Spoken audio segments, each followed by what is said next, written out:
In this video, I'll be working through all the questions from 2025 Leaving Cert Higher Level Maths Paper 2. It's going to be a long video. I don't want to just give you the solutions. I'm trying to teach you how to do the questions, and that takes time. Remember, we're not in the classroom, we're on YouTube, so take advantage of their tools. Use the chapters in the timeline to jump to the question you're interested in, and certainly pause and rewatch the more difficult parts of a question. You can even watch a video at double or half speed if you need. Okay, let's jump into question 1. In question 1, they give us a line and a point that's on it, and we need to find out P. That's the missing information in this point. Now, when we're given a line, we need at this stage know that putting the x and y values of the point into this line will complete the equation. We'll get 0 equals 0 or whatever. The equation will work out correct. And that's all we need to do here. Everywhere you see an x, we're going to put a p. Everywhere you see a y, we're going to put a 5 and we're going to solve it. So we get 3 times p minus 2 times 5 plus 28 equals 0. Fix this up, we get 3p. 28 take away 10 is 18 plus 18 equals 0. We get p is equal minus 18 divided by 3, or p is equal to minus 6. And that's the answer to part A. In part B, they give us two equations of a line, and they want us to work out the acute angle between those two lines. So if we have any two lines, we have an acute angle, the smaller one, and the obtuse angle, the larger one. Now, there's multiple ways to do this question. I think I thought of about 4 ways to do it. I'm going to show you 2 different ones, and I'll quickly talk about the other ones. The first way, actually before I even answer the question, I'm going to try and draw it a little better than this. And to do that, and it'll help in some of the ways we're doing, to do that, I'm going to rewrite. I like equations written like this much more than the ones written like this. So I'm going to rearrange this one so it looks more like this. I'm going to get minus 5 y on its own, and that'll equal minus 2x minus 10. I'll change the signs of everything and divide by 5. So I'll get y is equal to 2 over 5x, and that would become plus 2. Okay, so here's the 2 lines we have now, and they're written in the y equals format.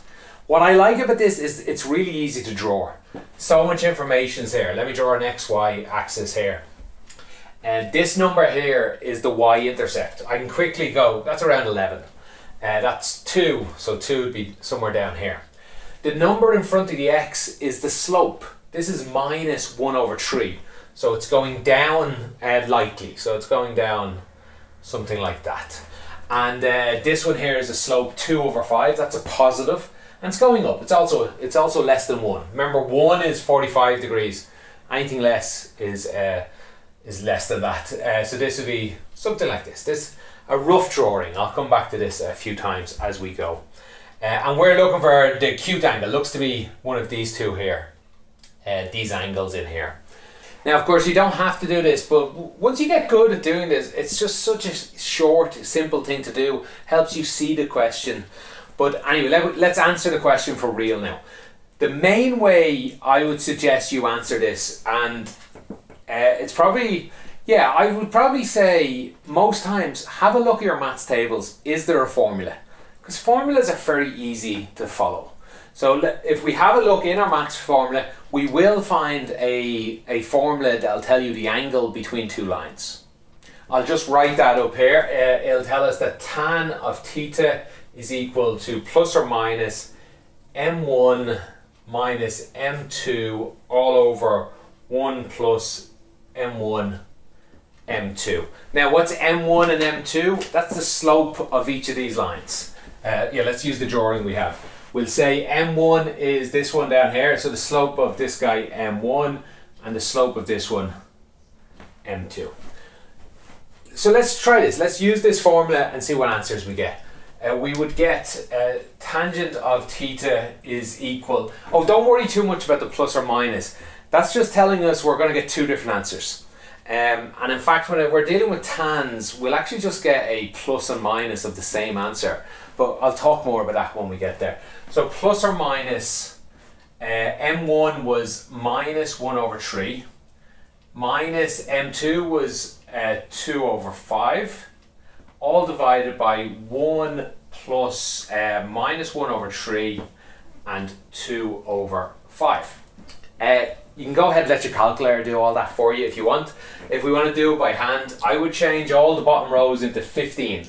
This can go to 15, that can go to a 15, this is a 15, and this can go to 15. So we'd get, multiply both of these by 5, we get minus 5 over 15, we get minus 10, oh sorry, minus 6, minus 6 over 15. On bottom row we'd get 15 over 15, and minus 3 over 15. All the 15s cancel, and we'd get minus 11 over 13. Oh, but that's a plus or minus anyway. So plus or minus 11 over 13 would be the answer for tangent of theta. Then we just put that into a calculator. We'd get theta is equal, and like I said, you get two different answers out. You would get it's equal to 40.24, oh, nearest degree, so 40 degrees, or you would get minus 40. At least my calculator tells me minus 40. Your calculator might tell you something different, because minus 40 is a bit of a silly answer here. Let me just say the acute angle here is 40. Minus 40, remember how tangents work. This is not really part of this. It goes off to infinity at 90 degrees and then it repeats. So my calculator can only give me one answer. It gives me this one here. Your calculator might give you this one, 180 minus 40. My calculator just tells me minus 40. So the other answer, minus 40, is the same as 140 in angles. So that's this angle in here, 140. So they ask for the acute one. Be careful though, they might ask for the obtuse one some other day. And that's the answer. That's the answer to that question. I will rub out some of this and I'll show you another way to do it. And then I'll talk about another one or two ways to do it. If you are finding my videos useful and would like to help the channel out, on top of liking and subscribing, probably the best thing you could do is to tell other people doing the exam about my channel. Maybe you could share this video in a class WhatsApp group.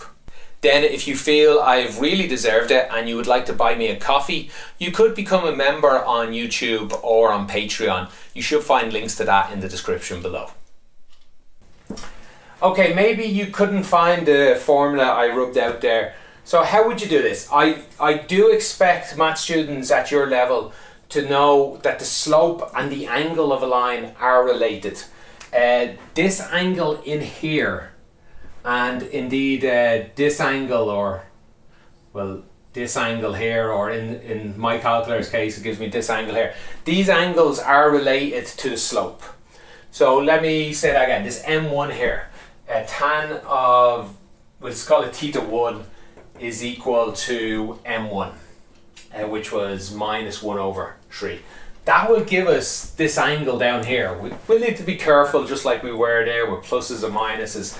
If we put this in a calculator, we get theta 1 is the inverse tangent of that is 18.4, and again for the other angle, the second theta, the second angle here for M2 is equal to 2 over 5. Again, putting that into a calculator, we would get 21.8.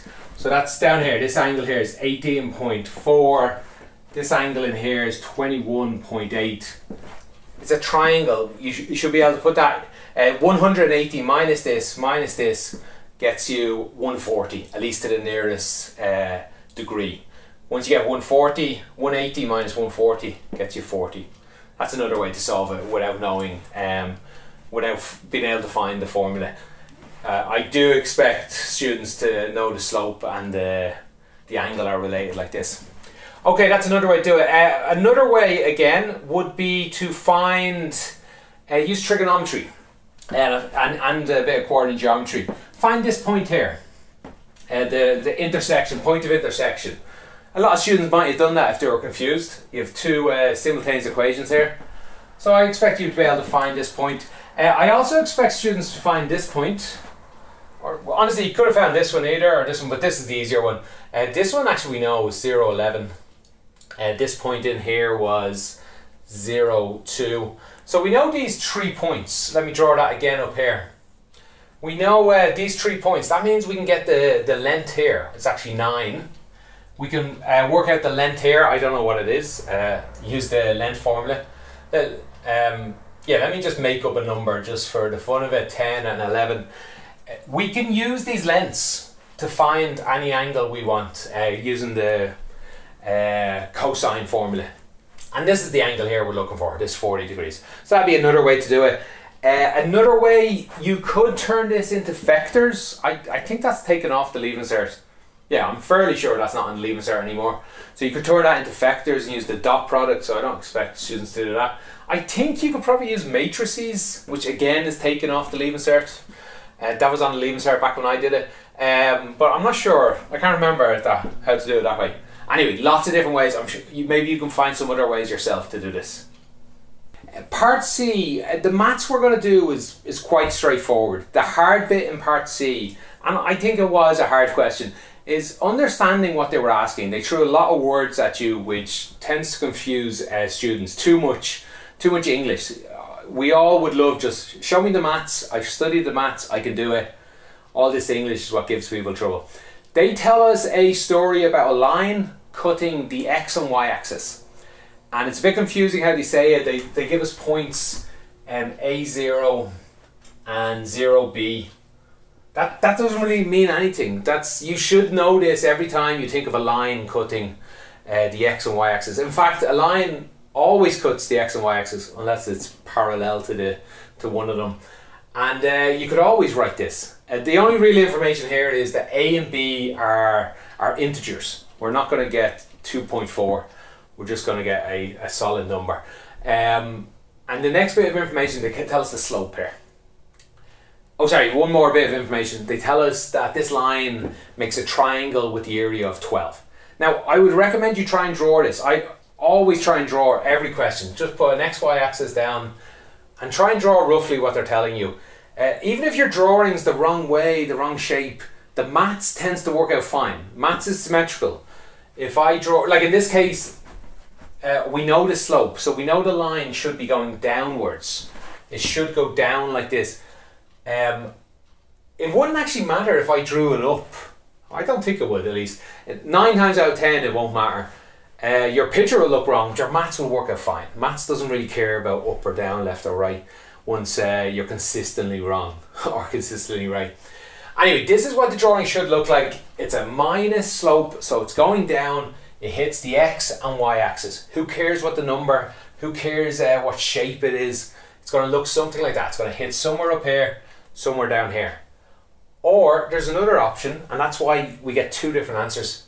It could be down in this world. This A here, this X value, this A, we'll put in A here. It could be plus A, or it could be minus A, because they never told us. Just told us it's A. This B here could be a plus B or a minus B. So that's where your 2 lines come in. Don't worry if you didn't draw this. All I really wanted, and what would help you, they ask you to draw a diagram. They say it might be useful. Really what would be useful is just having a line. We'll work off this one, in fact. Just having any old line to work off. And that's, even if they don't tell you, you should be drawing that. Okay, how do we actually solve this question? They really give you 2 bits of information. They tell you an area is 12 and they tell you the slope. With 2 bits of information, we're missing 2 bits of information. We can usually solve things. Give us 2 bits of information, we can find 2 bits of information. Area, find a formula for the area. There's a couple of options. You could find, so this point here is, let's rub out this B, 0B, and this point is A0, and this point is 0, 0. There's a formula, the area when using 3 different points. You could do that. It'd be a little silly here because it's a nice triangle. It's a right angle triangle. The height of this triangle is just B. The base of this triangle is just A. So the area of this triangle is a half times the base times the height, and we know it's equal 12. So we have a formula for that area. You could have also, like I said, used 3 points of a triangle where one of them is 0, 0. That'd work. The next bit of information is the slope. We know the slope is equal to this. You can use the slope formula. Let's see, what's it? y2 minus y1 over x2 minus x1. Using on these 2 points, that would be, let's say it's b minus 0 over 0 minus a, which is equal b over a, or minus b over a. But we know it's equal to minus 2 over 3. So b over a is equal 2 over 3. Let me write that here. B over a is equal 2 over 3. 2 equations, 2 unknowns. We have a simultaneous equation. We can solve that. I'll just say, instead of using this slope formula, you could have just used the triangle. The height divided by the base. That's what a slope is. Once we're careful to point out that's going down, I just b over a, sorry, this one here, b over a, once you made sure to put the minus in. Or you could have taken the minus out of this. Either way we get two equations. It's not our standard simple simultaneous equation. So how do we solve that? We substitute one into the other, the substitution method. Pick whichever one you want. Let's change the bottom row here to be b is equal 2 times a over 3. Put this information into the one we didn't change, the first one. Let me write the first one again. 1 over 2 times a. Instead of b, I'm going to put 2a over 3, put a bracket there, all equals 12. We just clean this up. Let's see, well, the 2's cancel, first of all. 3 multiplies across, a by a squared is equal 36. And see, the maths is going to give us 2 answers.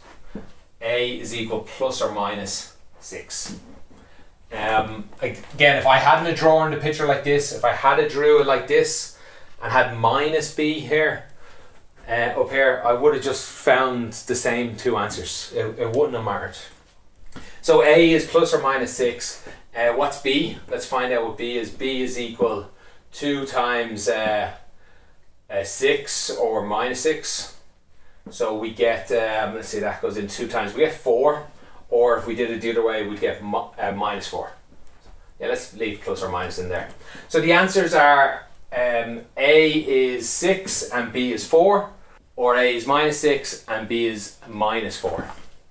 Now, sorry, in my notes I left my answer as that, which is wrong. They ask you to find the equation of each of these lines.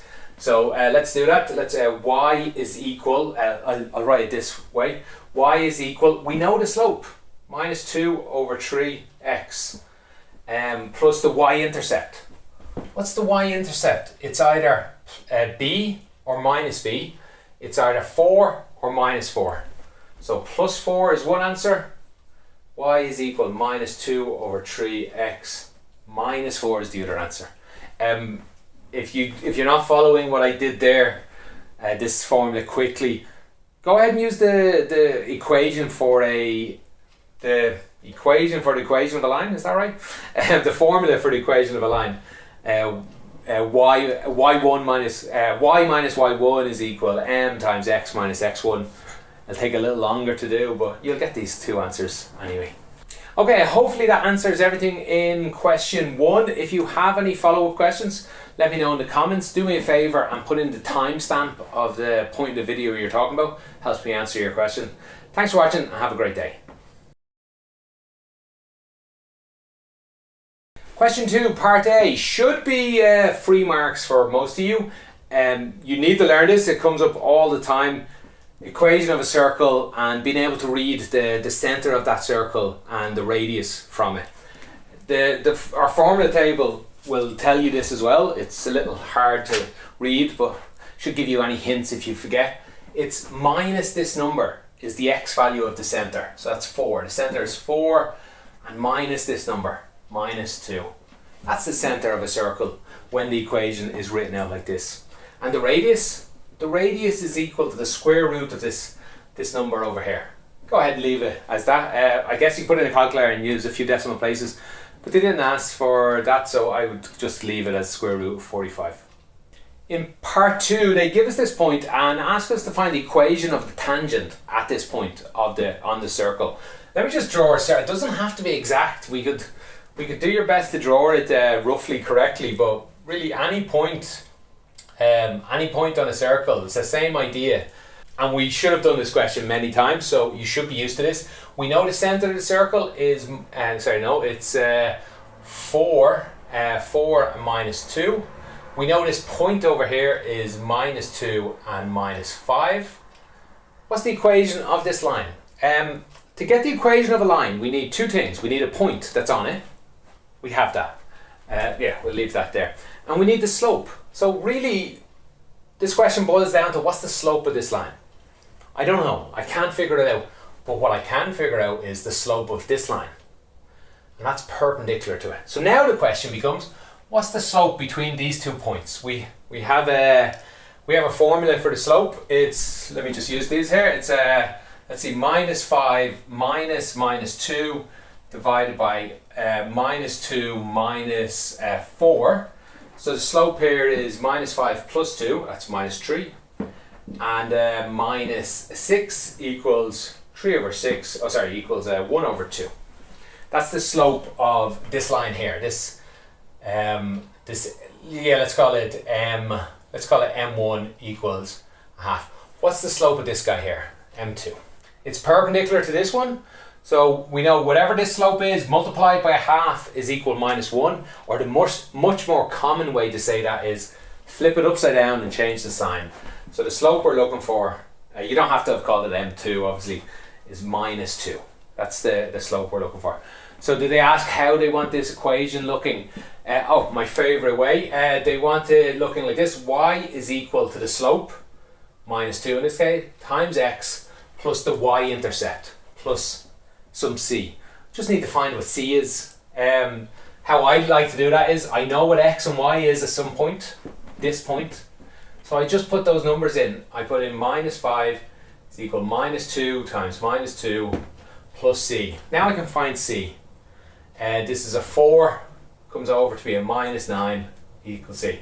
I now know what c is. So let's go back to the start, and that's our answer. The answer is y is equal minus 2x minus 9. That's, I think, the answer to A part 2. If you are finding my videos useful and would like to help the channel out, on top of liking and subscribing, probably the best thing you could do is to tell other people doing the exam about my channel. Maybe you could share this video in a class WhatsApp group. Then if you feel I've really deserved it and you would like to buy me a coffee, you could become a member on YouTube or on Patreon. You should find links to that in the description below. In part B, they give us this equation of a circle. It's in the alternate form for equations of circle. I don't like those ones. And they tell us it has a tangent with a horizontal line, y is equal k. We'll try and draw some of this in a moment. First thing I like to do is just get the centre and the radius if you can. When it's in this format, the centre's not too bad. It's half of this number or minus half this number. And it's minus half this number, which is 23. The radius though is a mess. It's this number squared, no, not this number squared. It's this number squared plus this number squared, take away this number, all the square roots. It's not going to be useful in this, so I won't even bother writing it down. What I will do is I'll try and draw it. We have a circle and we have a horizontal line. That's important, horizontal. And it's a tangent, so it could be across here or across here. Again, we don't have to draw both of them. Let the maths figure out the two different answers. We'll just use this one here. The equation of this line is y is equal k. The equation of this circle is this one here. They intercept. So there's a few ways to do this question. Let me spell out a few of them. You could have these two intercept, put these two together, and try and solve it from there. You'd get in a few different messes. You'd have to there's a leap you'd need to take, which I'll talk about in a moment. But you could do it, and it'd work out pretty much the same as the way we're going to do it. Another way I thought to do it was you get the centre, in this case, minus 14 and 23. And let me draw a y-axis here. This number here is 23, and this number here is k, or maybe this is up here is k. Two different possible answers. And this radius is 23 minus k, or maybe it's k minus 23. I think it matters. I don't think it washes out. I think you'd have to do it both ways and figure out which is right. That's a radius, and you could have that equal the other messy radius we would have found. That's another way to do it. I think it works. I did half did it and it seemed to work. So I'll leave it there. The way I'm going to do it is I'm going to figure out what this point is, because there's actually a lot of information about it, and this is the leap you have to take. You'd also have to take it if you had the two equations intercepting, this equation and this one.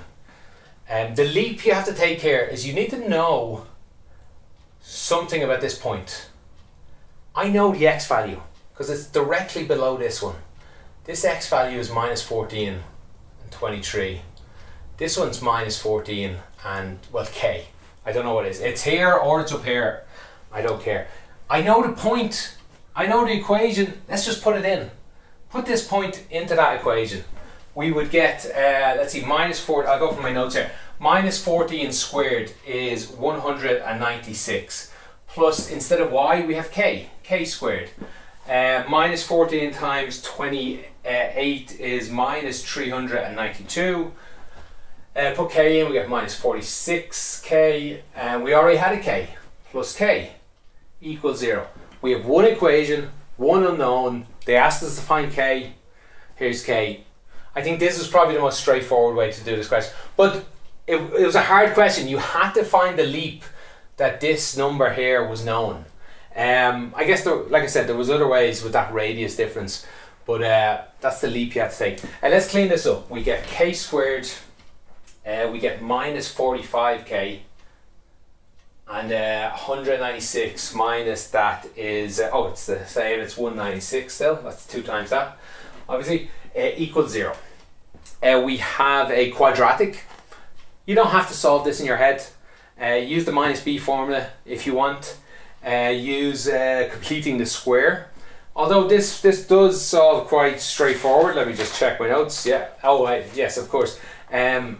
4 goes into this. You could just try some numbers. 4 goes into it 49 times, and 4 and 49 can get to 45 quite easy.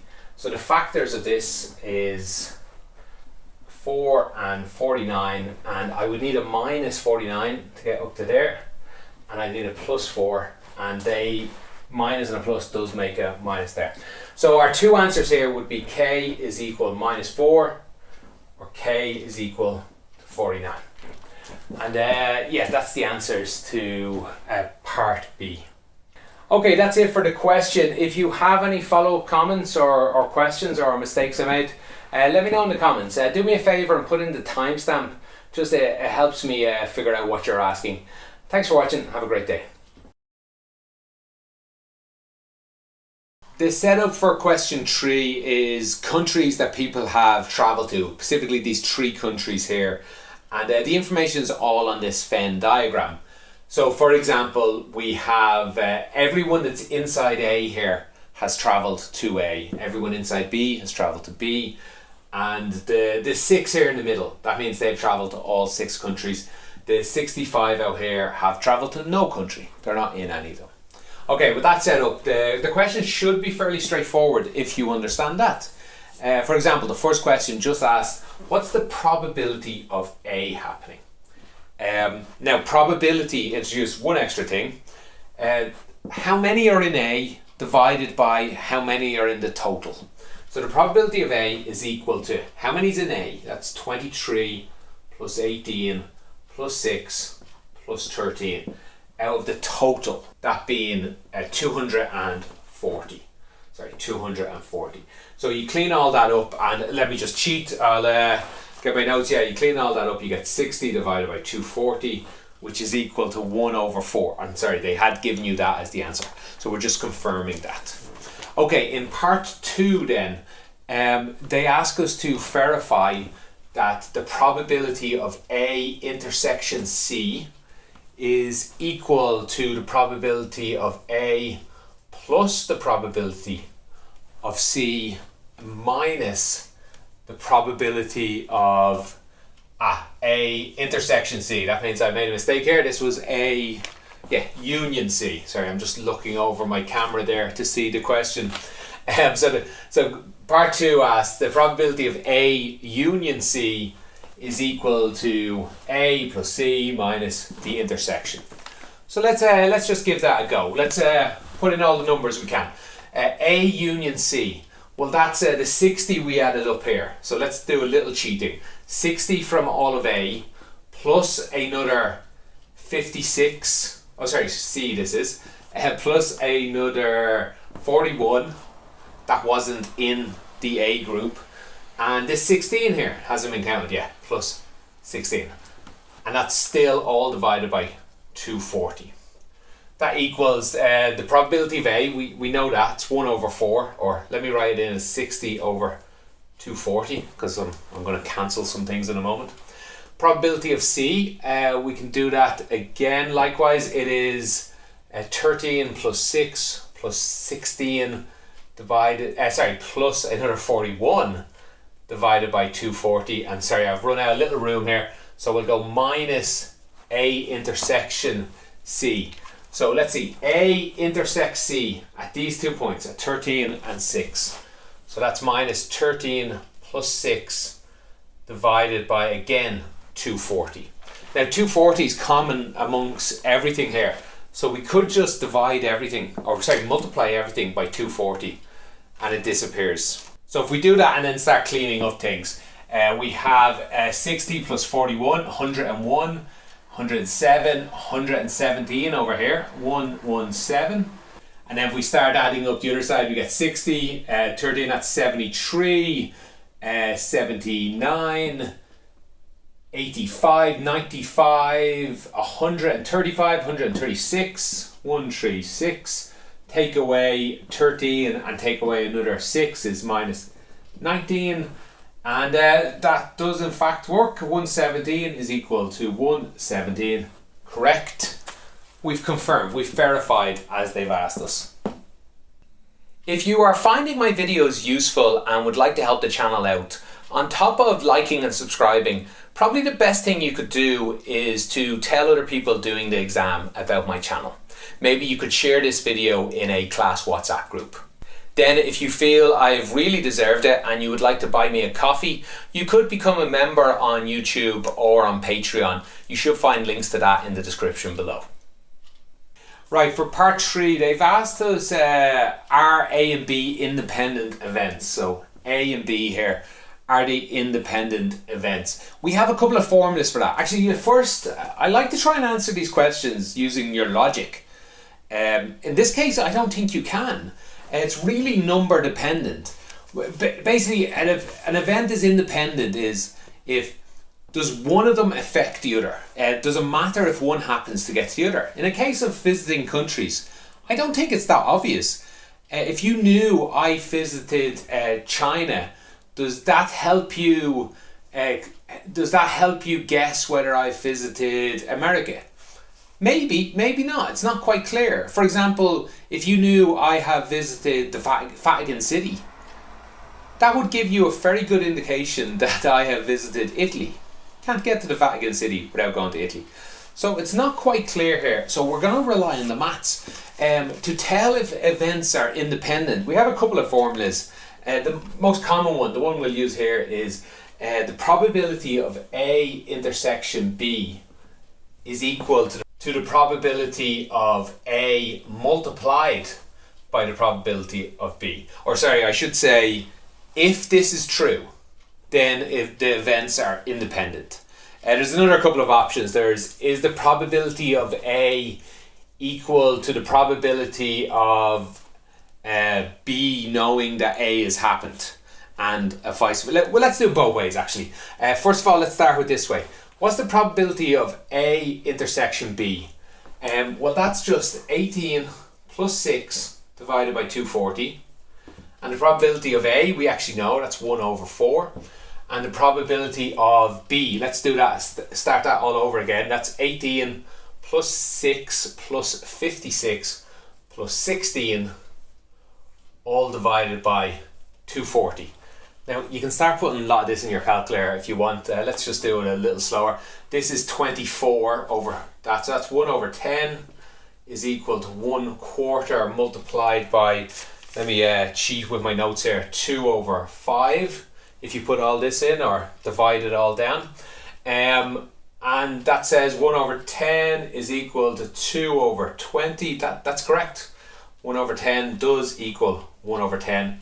These are in fact independent. And that's the answer to that question.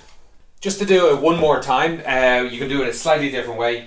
You could also check if the probability of A is equal to the probability of A knowing B. Sorry, I said that the wrong way around, I think a minute ago. So how do we check that? Probability of A is 1 over 4. We know that. The probability of A knowing B. Now what does that mean? If I told you the person we're talking about here has definitely gone to country B, what's the probability they've gone to A? So we're only in this world. We're only in the world of B now. How many of them have gone to A? The answer would be 18 plus 6 has gone to A out of a total of, let's write them all down, 18 plus 6 plus 56 plus 16. Let's do this ourselves here. That's 24 on top, and on the bottom, let's see, 56, 66, 72, 78, 88, 96, and 24. Yeah, 24 does go into 96 4 times. So this is equal to 1 over 4. They are independent. You can do the same for probability of B is equal to the probability of B knowing A. And we do something very similar to that. Okay, that's it for part A. Let me clean off most of this and we'll go on to part B. Actually, I don't need to clean much off. Part B is, we're still in the same world. 2 of these 240 people are picked at random. They want you to find the probability that one of them has been to all 3 countries and one of them has been to none of the countries, and give your answer in the simplest form. Let me tell you a sort of cheat that I do with these probability questions. You have to be careful with any shortcut or cheat, obviously. But what I find helpful is I like to first of all assume the order doesn't matter, or assume the order, maybe I should say. So they asked probability one of them's been to all 3 and the other hasn't. Let's work out the probability the first person you pick has been to all 3 countries and the other person has been to none of them. So the first person you pick would have to be one of these 6. So the odds of that is 6 divided by 240. Then the second person you pick would have to be one of this 67. That'd be 67 divided by, not 240 anymore, there's only 239 people left. So that's the probability of picking the first person being to all 3 and the second person being to none. Sorry, we'd clean this up and we would get, let me check my notes here, 67 divided by 9,560. That's not the full answer, that's not the correct answer in fact, because they never said it has to be first and second. There's multiple ways to do it. So what I like to do is I work this out and then I work out how many different ways could it be done. In this case there's only 2 different ways. Maybe this person was second. The person who's been to every country is second. The other person's first. It wouldn't change the maths too much. The first person would be 67 over 240 and the second person would be 6 over 239. That would still equal the same number. So the probability of either of these is allowed. So we add these 2 together, or we multiply it by 2, really, is how I like to think of it. So work out probability of a specific way and then work out how many different ways that could happen. It's only 2 ways in this case. So the full answer is 2 times this, which 2 goes into top and bottom. So we just end up with 67 over, well, let me check my notes before I try and divide that number by 2 in my head, 4,780. Not a very clean answer, so I am slightly worried I made a mistake there. So let me know if I did make a mistake. You usually like to get a nice clean answer like 1 over 4 out, but that's the simplest fraction I can see. Okay, that's it for the whole question. If you have any follow-up questions yourself, or in fact, if you did see a mistake, let me know in the comments. Do me a favour and put in the timestamp. It really helps me to answer your question. Thanks for watching. Have a great day. In question 4, they give us this list of 12 people's ages, and they tell us it's in order. That's important. It's in ascending order because one of them is missing. X here is missing. We don't know this number, but we do know the median of this whole list is 17.5. So basically ask yourself, what is the median? The median is the middle number.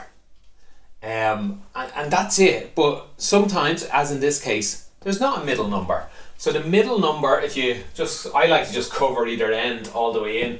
The middle number is actually these two, or yeah, a better way to say it would be, let's put a little dashed line there. The middle is in between these two.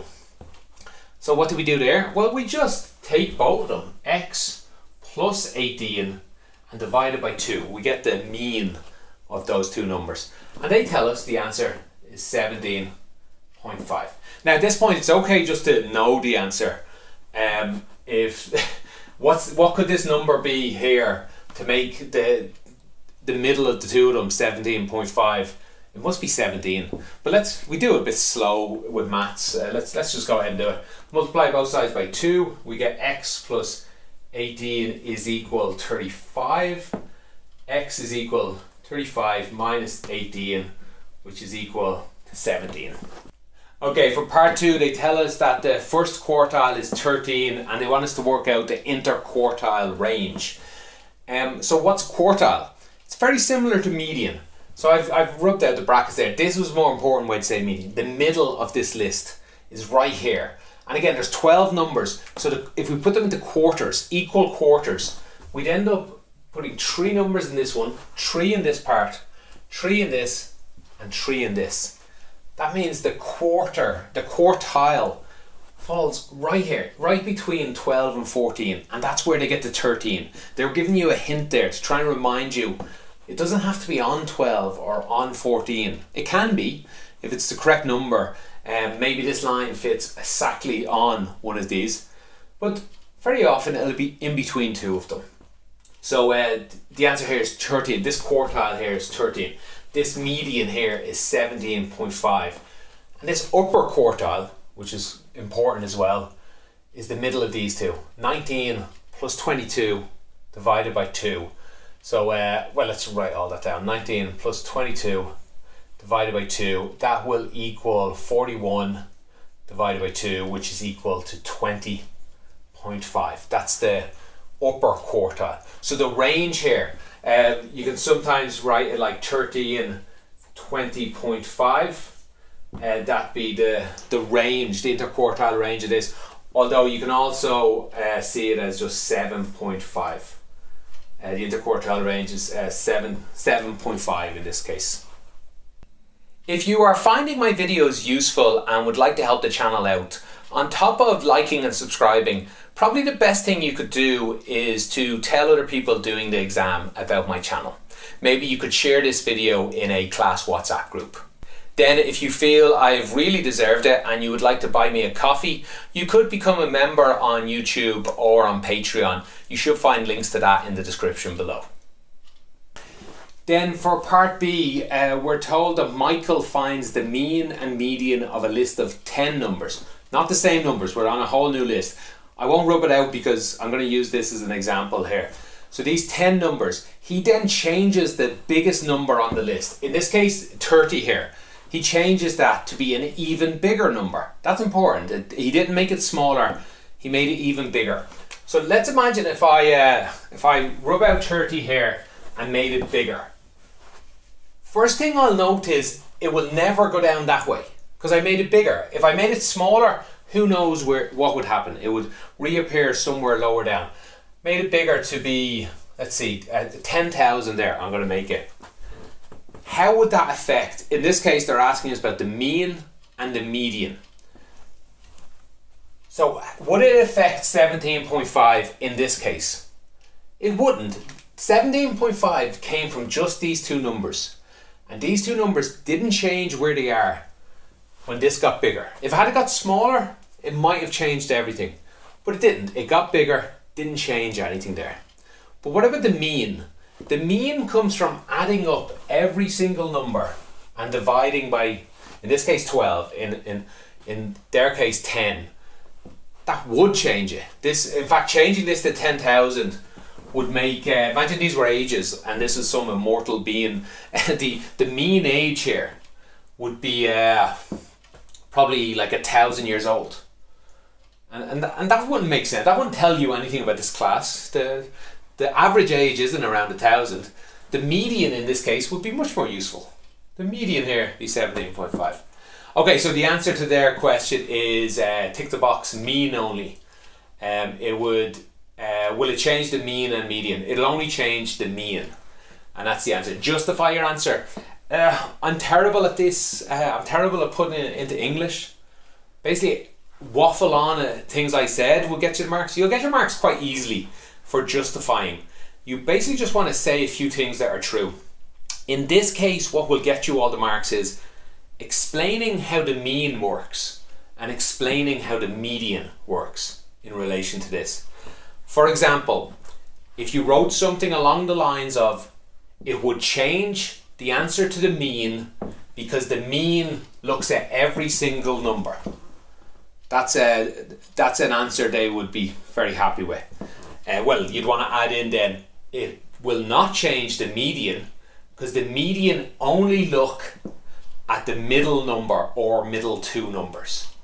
And in this case, they wouldn't have changed because the biggest number got bigger. Something like that would be more than enough for them. Honestly, they give marks quite easily for justification once it makes somewhat sense.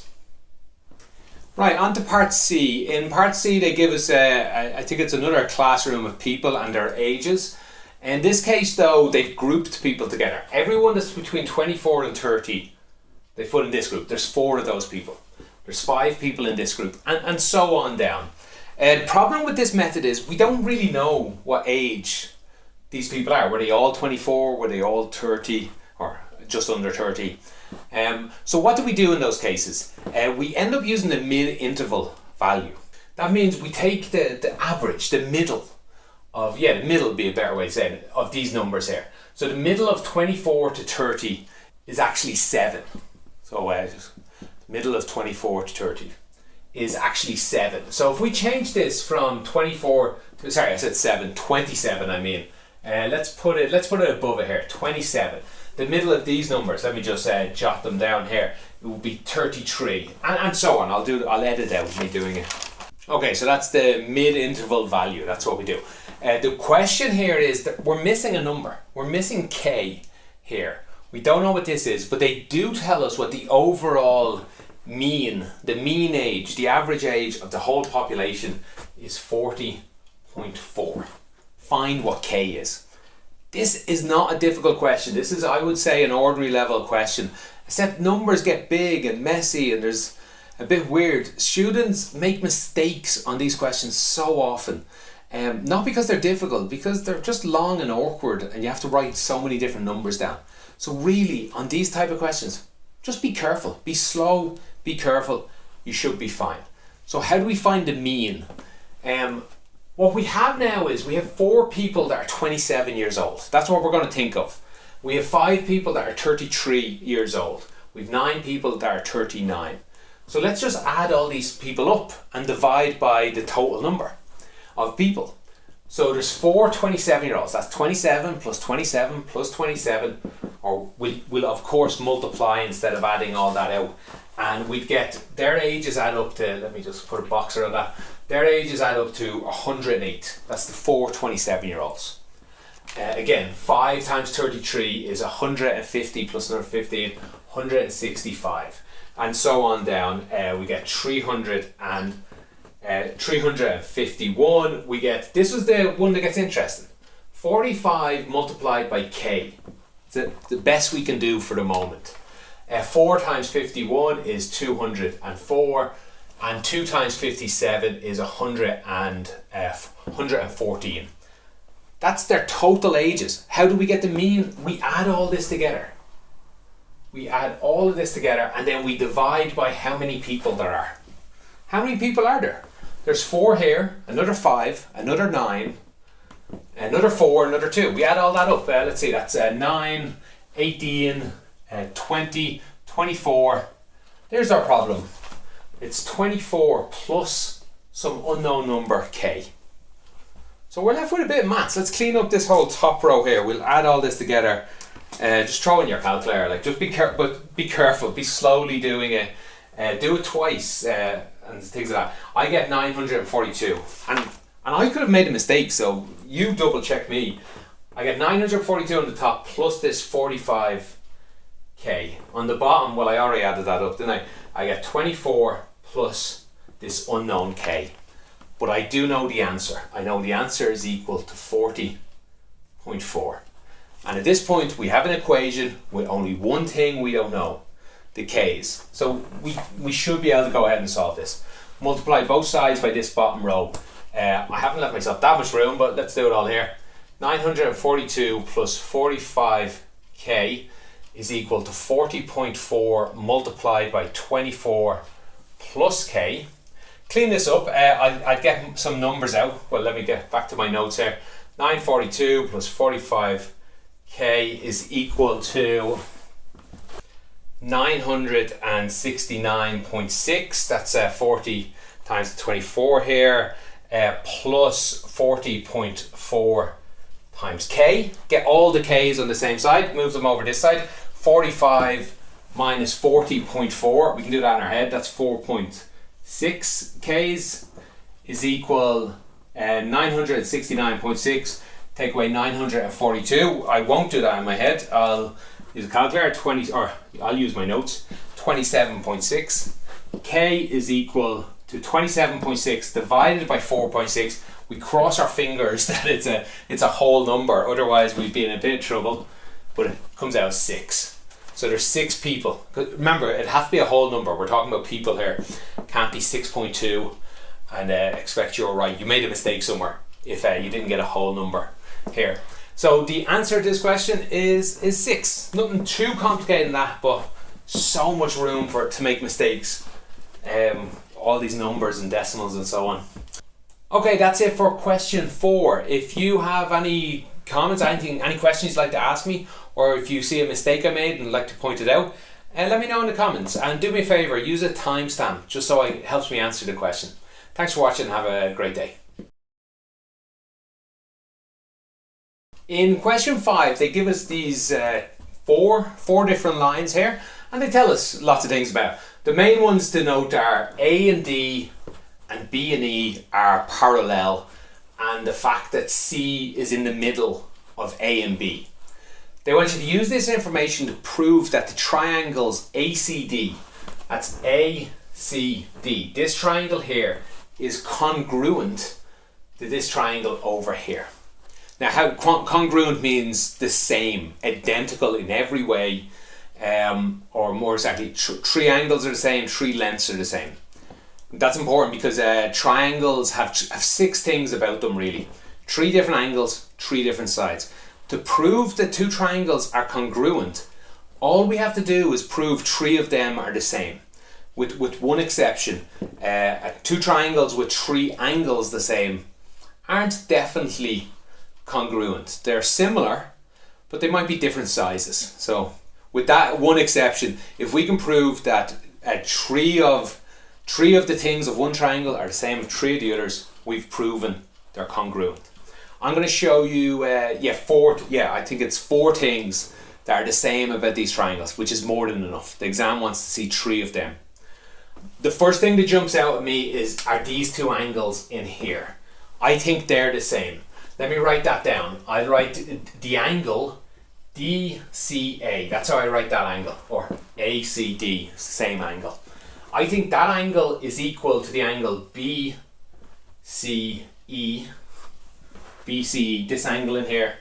Now the reason I'd give for this, because they asked you to give a reason for each statement. I think these are equal to each other because they're opposite angles. We've learned that since junior cert. And angles like these are equal to each other. So just write something like opposite. Just like that. That's one of the things about these 2 triangles that are the same. This angle and this angle are the same. What else? The next one I think I got was the length, AC. This length from A to C, I think is equal to the length from C to B. And this is pretty much because they gave it to us. They told us C was in the middle. So you could say something like C is in the middle, like, or C is the midpoint, or C bisects the line. All of those are valid reasons. That they pretty much told us that this length is equal to this length because C was in the middle. That's the second one. I know this length equals this length, this angle equals this angle. Just need to look for one more, and I think I have two more. Yes, the angle ADC, this angle up here, I argue is equal to the angle BEC. Let's see, this angle down here. So have a think why that is. My clue is this line and this line are parallel. So just to draw that without all the other mess, we have a line. That's really the angles we're talking about. These two angles here. This one and this one with two parallel lines. Again, something we've learned for years. This is called the alternate angle. And then that's all you'd have to write, alternate. Alternate. And that's it, that's the answer to this question. Your other option would have been this angle and this angle. Let me write them in. DAC is equal to, where are we, CBE. Those angles are equal because they're also alternate. That's actually four you've given. You only need any three of these would be enough. Maybe there's a way to say any of the other two. I don't think so. I now know DC is equal to CE, but I know that because they are congruent triangles. I don't think I know that for any other reason. Again, I now know this length and this length is equal, but I don't think I could have proven that before proving three other things. Okay, that's it for part A. If you are finding my videos useful and would like to help the channel out, on top of liking and subscribing, probably the best thing you could do is to tell other people doing the exam about my channel. Maybe you could share this video in a class WhatsApp group. Then if you feel I've really deserved it and you would like to buy me a coffee, you could become a member on YouTube or on Patreon. You should find links to that in the description below. In part B, they give us this drawing of a parallelogram that's been enlarged or projected into this bigger one. So we have PQ or an S is the small one, and the image of it, the bigger one, is P prime, Q prime, or prime, and S prime. And the center of the projection, the center of the enlargement, is X over here. So what they've asked us is what is the factor of enlargement? In fact, they've told us the factor of enlargement is 1.5. Show that. You find that as well. They've also given us some other numbers. Let's see, XQ. So that's from here all the way down to here is 8. And they've told us from Q to Q prime. That's from there down to there is 4. So that's the only information we have. Usually for the scale factor, the factor of enlargement, what I would suggest doing would be something like get the length of the bigger one to the smaller one. So like, for example, the length of PQ, P prime, Q prime, divided by PQ, the length of P, just PQ. That's what I suggest doing, and that should give you, in this case, 1.5. The problem is I don't know the length from P prime to Q prime or the length from P to Q. The numbers just aren't really there, so we'll have to scrap that one. So what we'll have to do here is use the X, because we know a lot about the length from the X. What I'm going to say is we're going to get X prime, Q prime, it should be Q prime divided by X Q, or sorry, the length of all these. Now you might say there's no X prime there. X prime and X are the same spots. They never got changed. It never got moved. It's at the center, so it wouldn't have got projected anywhere. And we do know both these numbers. We know the length from Q at the start, and we know the length from Q after it got enlarged. And that'll give us the factor. So how far is q prime from x? It's 12. This is equal to 12 away. How far is q from x? That's 8 away. And that's what they were looking for. That's equal to 1.5. That's the answer to part 1. For part 2, they give us a little extra information. They tell us the length from x to p. Let's put that in here. This is a length of 3. And they also tell us the area of this entire parallelogram is 20. And ultimately they want us to find the area of this shaded region in here. What is the area of this? Okay, when you're dealing with questions like this, how I do them, and I would suggest you probably should do them, forget about what they asked you. If you don't know how to get there yet, just forget about it for the moment. Just start filling in numbers that you can get. For example, because they gave me this tree, I now know the bottom of this parallelogram is 5. Because this is 8, that's 3. I now know that's 5. Now at this point, I'm sure students are probably still, what else can I fill in? There is more things you can fill in here, but it might be hard to see. Go back to the previous, always in Leaving Cert, go back to the previous part and think, have they given me a clue here? Think of it this way, the Leaving Cert is usually trying to hold your hand and bring you through a question, especially when it's parts. In this case, it's B part 1, B part 2. It's a good bet that part 1 will help you do part 2. So what did we learn in part 1? We learned that the scale factor was 1.5. I've now just put in that the length of this, the base of this guy is 5. So what's the base of this one? I don't know, where will I squeeze this in? Length from P prime all the way to Q prime. What is that length? I know originally it was 5. This new length must be 1.5 times bigger. 1.5 times 5 is 7.5. Why is that important? Well, if I stay going just filling things in, if I know this is 7.5, I know this is 4, I now know this length, and that is important. This length here must be, sorry, 7.5 minus 4, 3.5. And ultimately they're asking us about this shape here. And now, maybe pause the video at this point. If you didn't get this far already, try and answer the question from this point. Try and find the area of this, knowing the area of this. Let's draw it again over here. You know the area of this shape. It's 5 wide. What's the area of this one? That's 3.5 wide. That's now what the question becomes. This is an easier question to do. There's a couple of ways I could do this.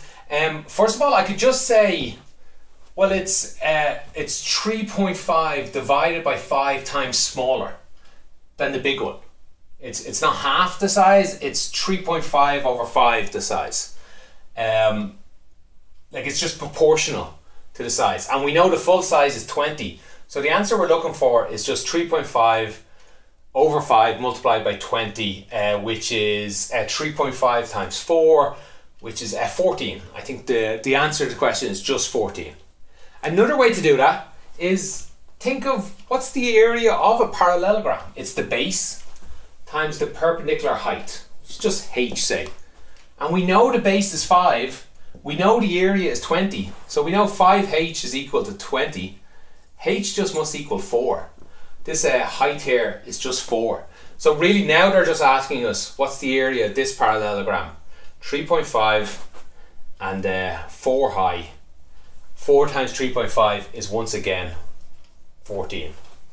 So that's 2 ways to answer our question. Let me go through all that again, because I think I may have lost some people. How I did this, I wrote down the numbers they gave me. And at that point, honestly, I didn't know how to do it. I never usually know how to do it. I take the numbers they give me and I just start filling in numbers until I get an idea. In this case, they gave me 3. I knew this was 8. I was able to fill in 5. Once I got 5 for the base of something, we've enlarged it. So I knew, well, this must be 7.5 using this enlargement table. So I got 7.5. if I know this is 7.5, this is 4, I've now got this. I just started filling in numbers. At that point, I thought about these two triangles. The bigger triangle was 20. The smaller triangle must have been 3.5 divided by 5 times smaller. And that's how I got the answer. Then as I'm writing it out, I thought, well, a better way to teach students might be the H. So I did it that way. Okay, so hopefully that's clear. And that's it for the question. If you have any follow-on questions or you see a mistake I made, please let me know in the comments. Do me a favour and add in the timestamp. It helps me answer your question. Thank you for watching and have a great day. I love question A in part 6. It simply is sine A is equal to a half. What is the angle A? Your calculator will do this for you. Put this into your calculator and you will get A is equal to 30 degrees. Problem solved. Except it's not. You're going to get very few marks for that because they specifically asked, they highlighted it in bold, to find 6 solutions to this question. And this is all you got. They helped you out by saying A is actually bigger than minus 360 and it's smaller and less than 720 degrees. Find 6 answers. So what are you doing? This question comes up every year in the Leaving Cert. Not usually, like I've never seen it done like this. Usually it's a harder question, but at the end then you have to get a few different answers. You have to do what we're going to do here. In this case, they ask you for 6 straight up, no tricks. Just get 6 to this simple question. So here's the trick. Let me draw sine of A. You've hopefully seen this before. Let's put a nice long line here. Sine of A starts at 0 and it's bumpy like this. Now importantly, it goes on forever that way, and it also goes on forever this way. That's what sine A looks like. A half is just the value around here. That's half. So the answer to this question is, when is sine A a half? Well, right here it is. Also here, and here, and here, and here, and sorry, this is too low. It should be halfway between those. And here, and here, and here. And there's millions of answers. There's infinite answers to this question. Your calculator is just stupid. It only gives you this one answer. That's probably not fair. There's probably some calculators nowadays that will give you as many of these answers as you ask for if you know how to use it. So what 6 answers do they want? The secret's here. 360 to 720.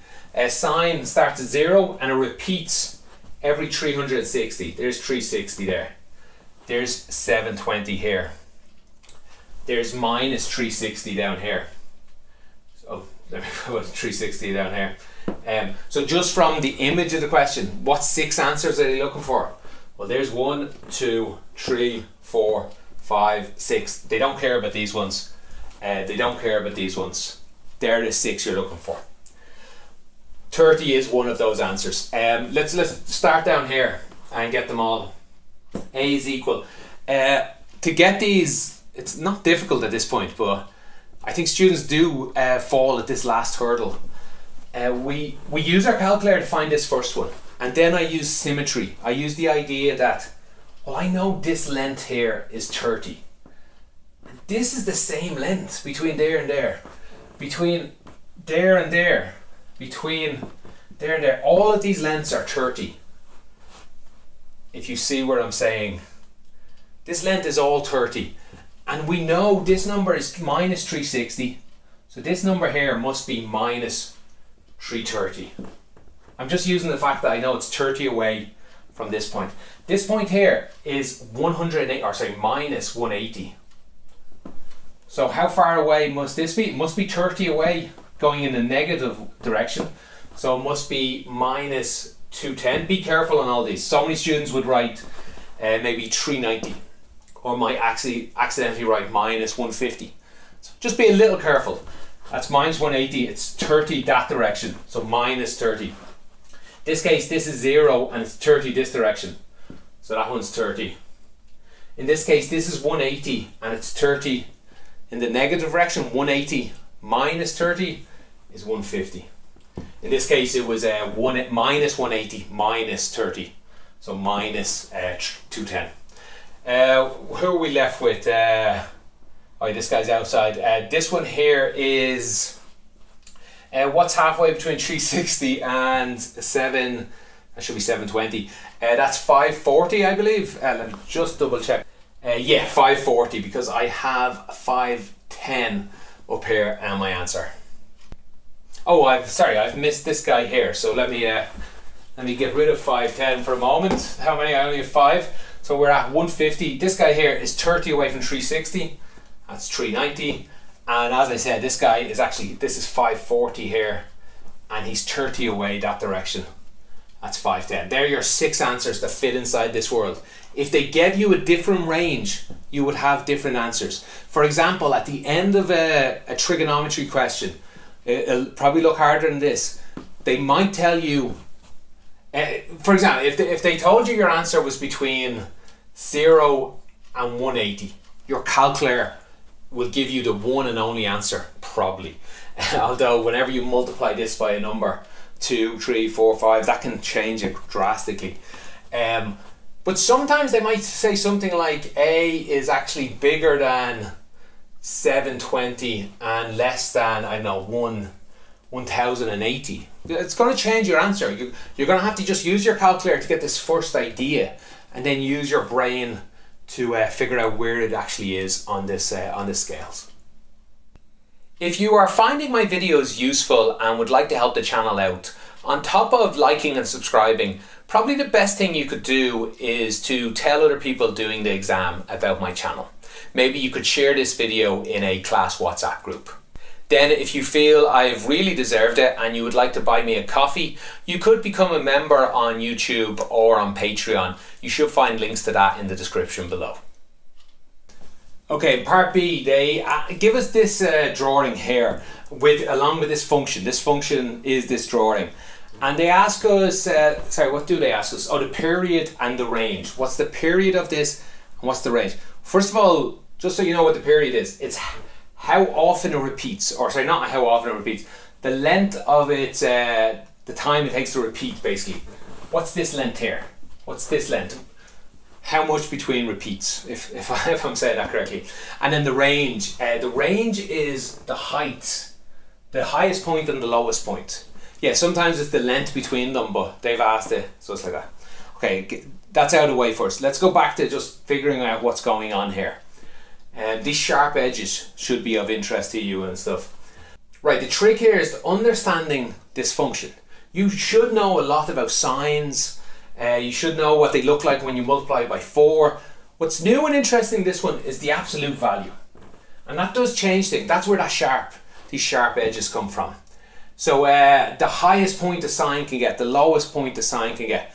We should know a lot about them. Let me just draw sine again over here. Here's sine. The highest point sine gets is 1, and the lowest point it gets to -1. Although in this case, it's going to be multiplied by 4. So the highest will actually be 4, and the lowest will be -4. But wait, there's an absolute value.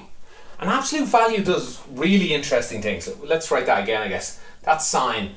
The absolute value of sine x. Let's put an x there. The absolute value of sine x does something special. It doesn't change the first bit.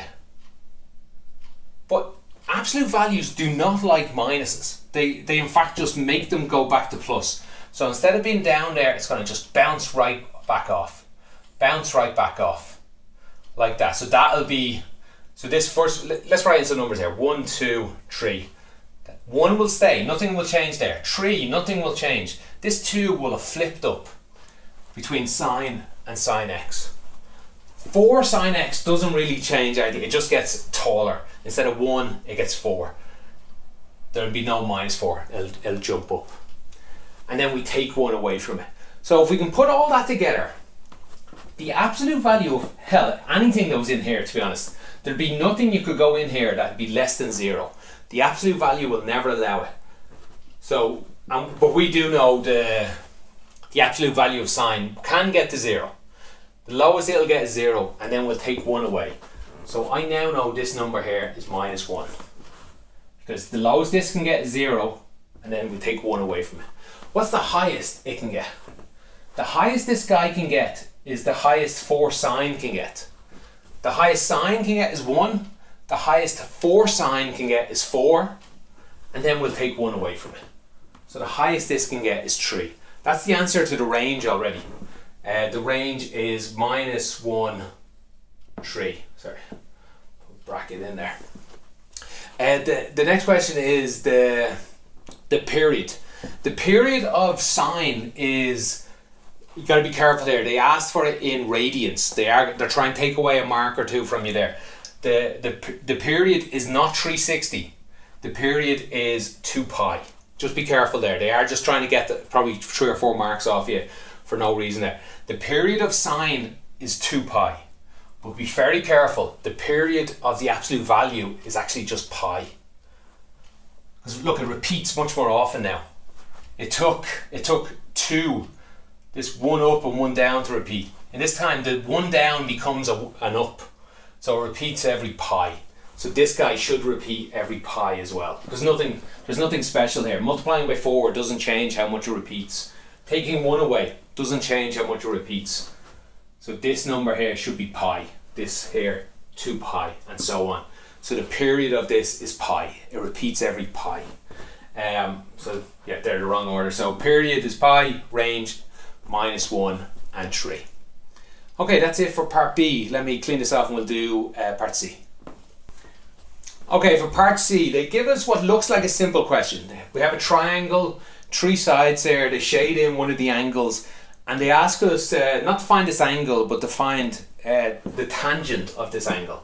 I'm just going to name it theta. You can name it X or A or whatever you want really. I'll call it theta for now.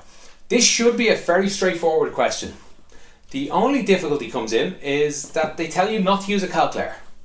But you can leave your answer in a fraction form and square root form. So how do we go about that? Well, let's just try it and see if we get stuck anywhere, would be what I'd usually suggest. So they tell us use the cosine rule. So let's use the cosine rule with this angle. So the cosine rule looks just like Pythagoras theorem. It starts off with the angle opposite, the length opposite this. So in this case it's 2 squared. And they tell us that's equal to the other 2 sides, 3 squared plus 4 squared. A lot of you may not have realised the cosine rule looks like Pythagoras theorem, but it starts this way. But there's no right angle here, so we have to adjust it. And the adjustment comes from that -2 times this length times cosine of the angle we're talking about. That's the cosine rule. It's actually just Pythagoras theorem. If this was 90, cosine of 90 is 0. And it turns into Pythagoras theorem. So it's very similar. If we clean all this up, let's see, we get all the numbers over the left. We get 4 minus 9 minus 16. Let me just go to my notes here. I believe that'll come out as minus 21 equals, we'll leave cosine on this side, cosine theta, and we'll divide this. 3 times 4 is 12, times 2 is 24, or minus, because there's still a minus there, minus 24. Minuses obviously cancel, and we're left with cosine theta is equal 21 over 24. I'm sorry, with these 3 goes in both of these. 7 over 8 equals 7 over 8. If you were allowed to use your calculator, it'd be straightforward. You just get theta equals, put in your calculator, then get tangent of that, and you'll get your answer. You get a perfectly correct answer. The examiner's wise to that. They don't see any work from this point, and you've just used your calculator here. You're not going to get any marks. Even though you got a correct answer, you're not going to get any marks from that point. So how do you do this without a calculator? This is how it was done before calculators for many times. Let's draw this triangle again. Well, I won't draw a triangle. I'll draw just the angle this time, and an unknown length. But I'll turn this into a right angle triangle, because we know cosine theta, this is theta, is equal to 7 over 8. And I know a lot about cosine theta if there was a right angle. And I can easily make a right angle anywhere I want. Here, or here, or here. Anywhere I want. I'll just, we'll take this first one as the drawing. And I know cosine of an angle is equal to the adjacent angle, the adjacent length divided by the hypotenuse. This length divided by this length. And I have two numbers divided. 7 divided by 8. This right angle triangle. Let me just rub out the rest of this. We know there exists a right angle triangle. It's bigger than this guy, but it has the same angle as that. That has these dimensions. So if you want to find tan theta, tan of theta is just equal to the opposite. The opposite over the adjacent. So let's put in a letter here. We haven't used x or anything, have we? Put in x here. Tan theta is actually just equal to x divided by 7. All we have to do is find what x is. And that is actually Pythagoras theorem now. No cosine rule needed at all. This is just 8 squared is equal to x squared plus 7 squared. Or put that another way, that's 64 minus 49 is equal to x squared. What is that? Remember, we can't use a calculator, I'm afraid. So this is 15. That's x squared is equal to 15, or x is equal square root of 15. You could, no, I can't say anything I could take out of that to make it any simpler. That's just what x is. The final answer then is tangent of theta, or they asked for CBA. Tangent, they won't mind, you just write in theta, is equal to square root of 15 divided by 7. And I think they were happy with it in that form. Let's see, they wanted square root of n divided by m. I don't think 7 or 49 doesn't go into 15, so we can't get it any simpler than that. And that's the answer to that question. Much easier with a calculator, but not that hard without it. Just this one right angle triangle trick that was very common before calculators got so good. And that's it for the entirety of question 6. If you have any follow-up questions, or if you see any mistake I made, want to point it out to me, let me know in the comments. Do me a favour and put in the timestamp. It helps me answer your question. Thanks for watching. Have a great day.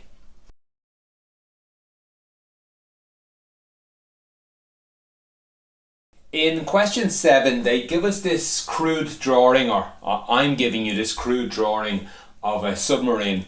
And the first part I can't really do for you. They ask you to measure the actual lengths of these R, D and H.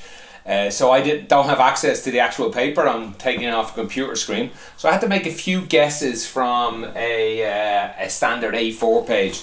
But my guesses are R is about 1 centimetre, D is about 10 centimetres, and H is about 3 centimetres. The good news in exams, if you for some reason mess up these numbers, part 2 then says use your numbers from part 1. That means it doesn't matter if these are wrong.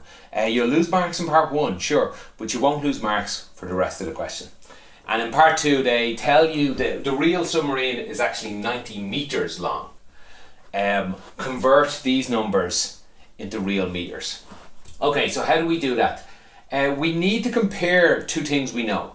We know the real submarine is 90 metres, and we know our drawing is how long? It's 14 centimetres. So 90 metres goes to 14 centimetres.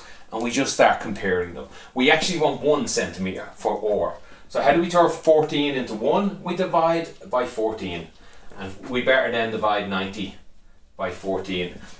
And that comes out at about 6.4 metres. We then want 10, so we multiply both by 10. 1 turns into 10, multiply by 10.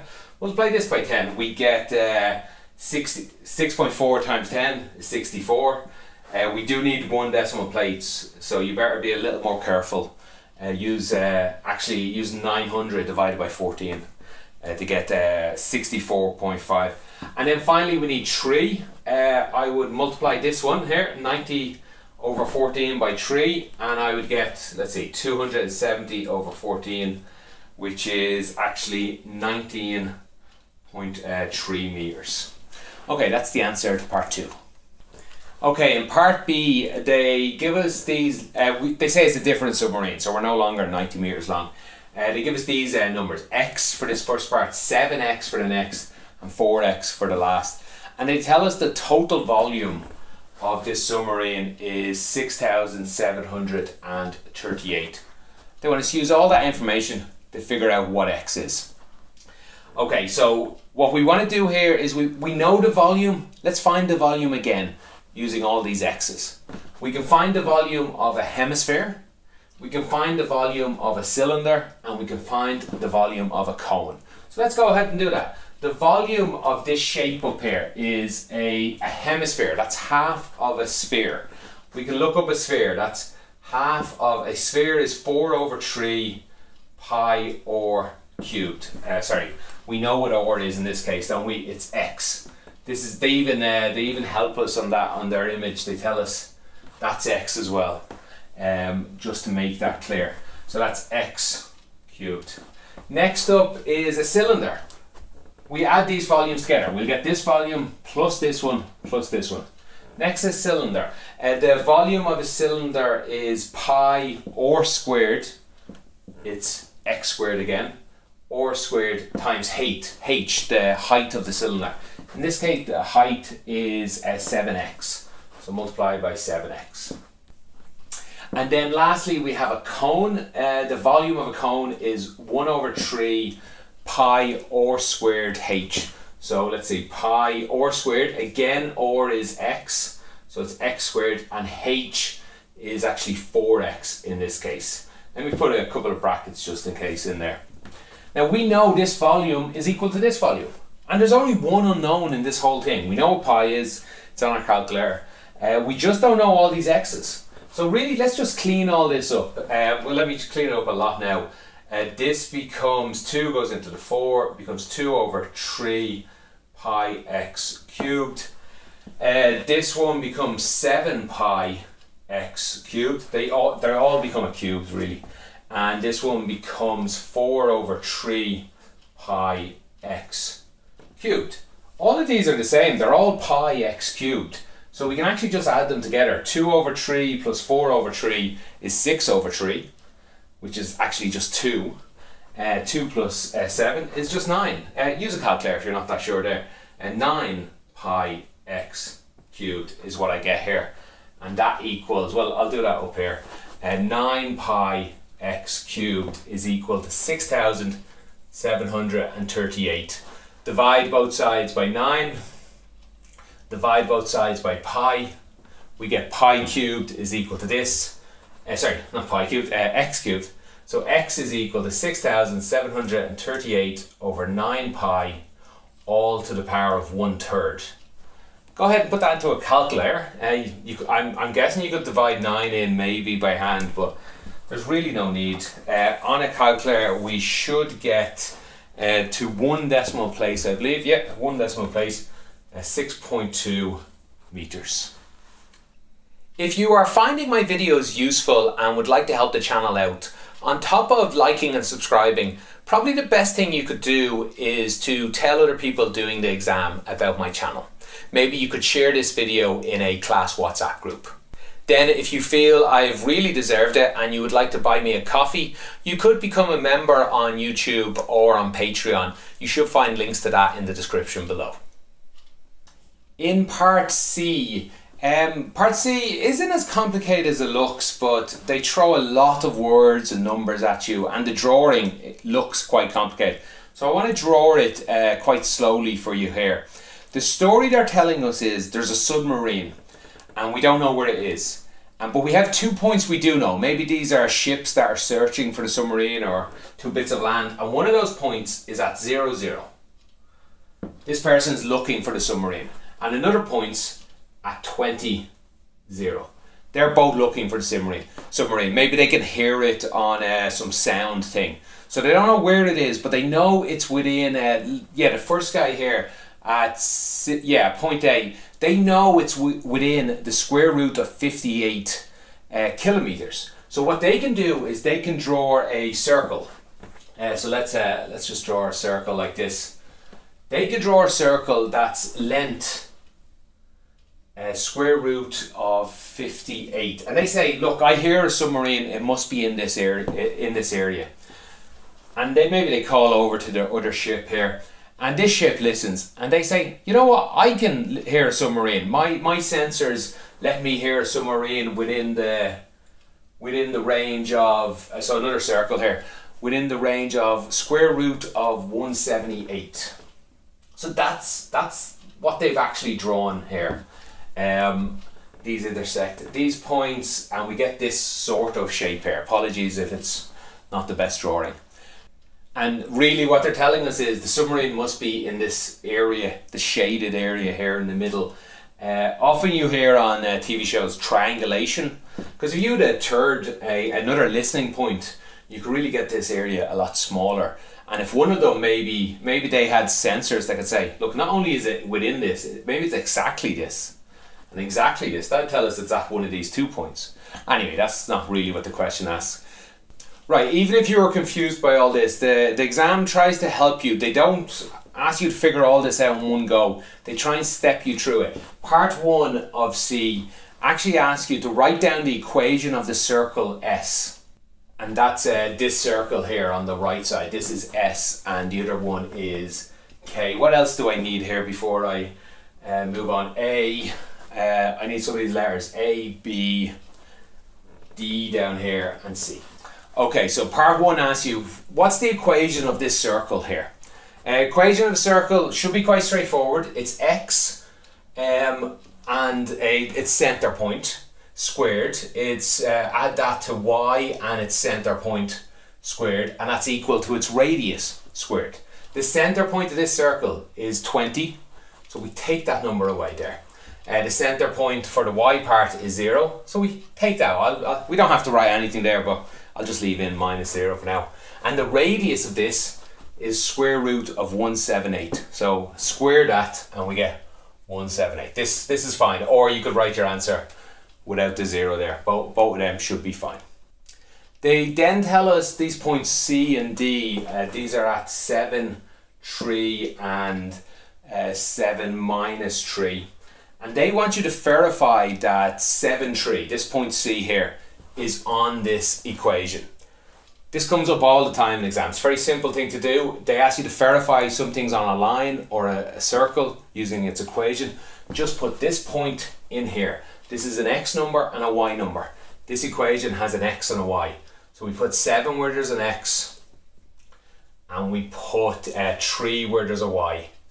3 squared equals 178. Just check if this is right. Then that's -13 squared plus 9 equals 178. That's 169 plus 9 equals 178.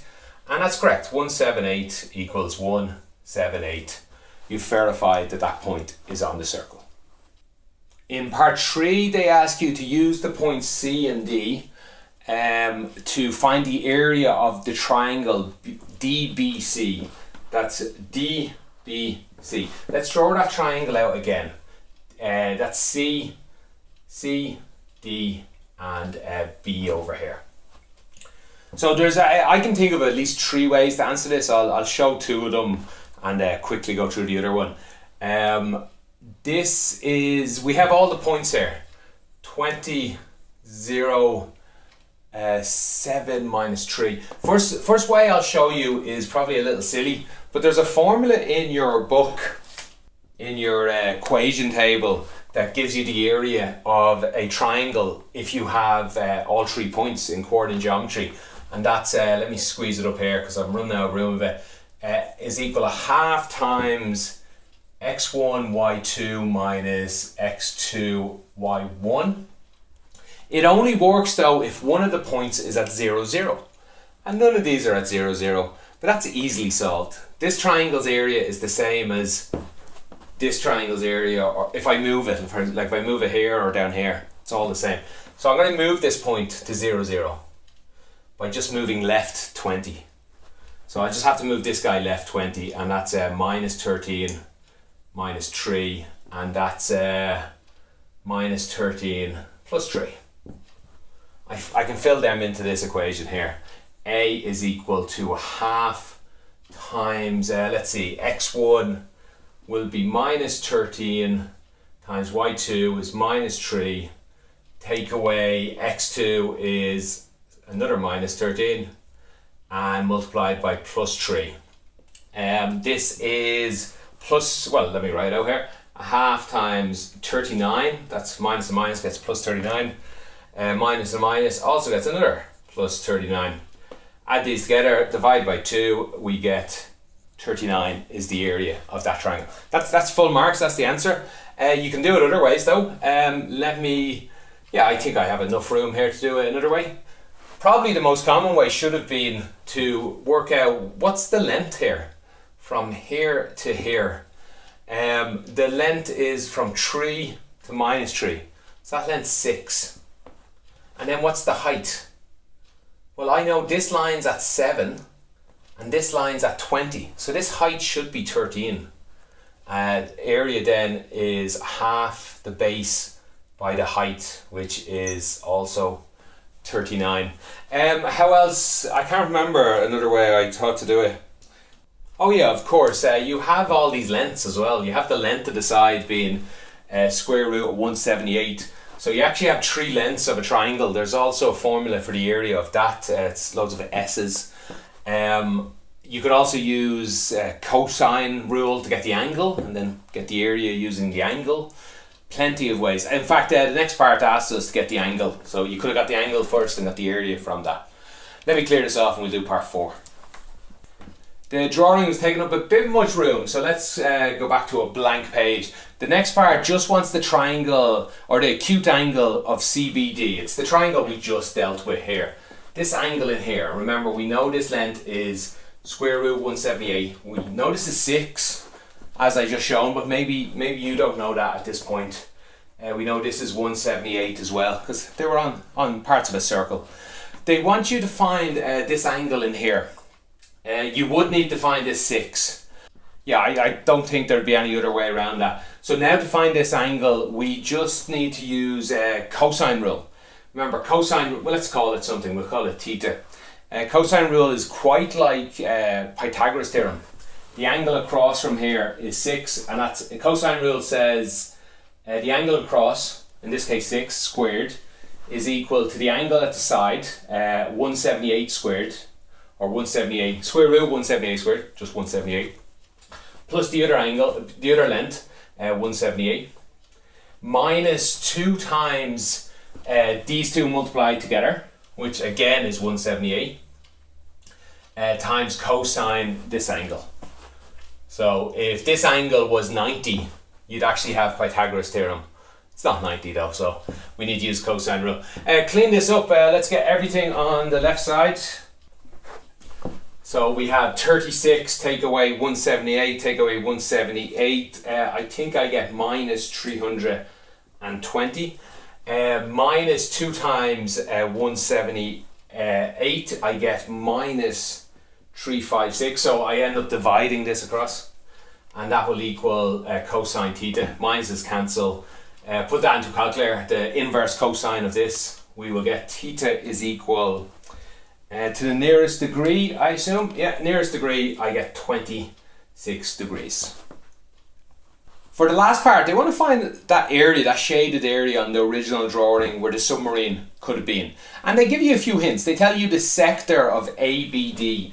That's a wedge shape, but with a circle at the end. This sector is, let's write it down here, is 23.4837. Sorry, it's a bit hard to read.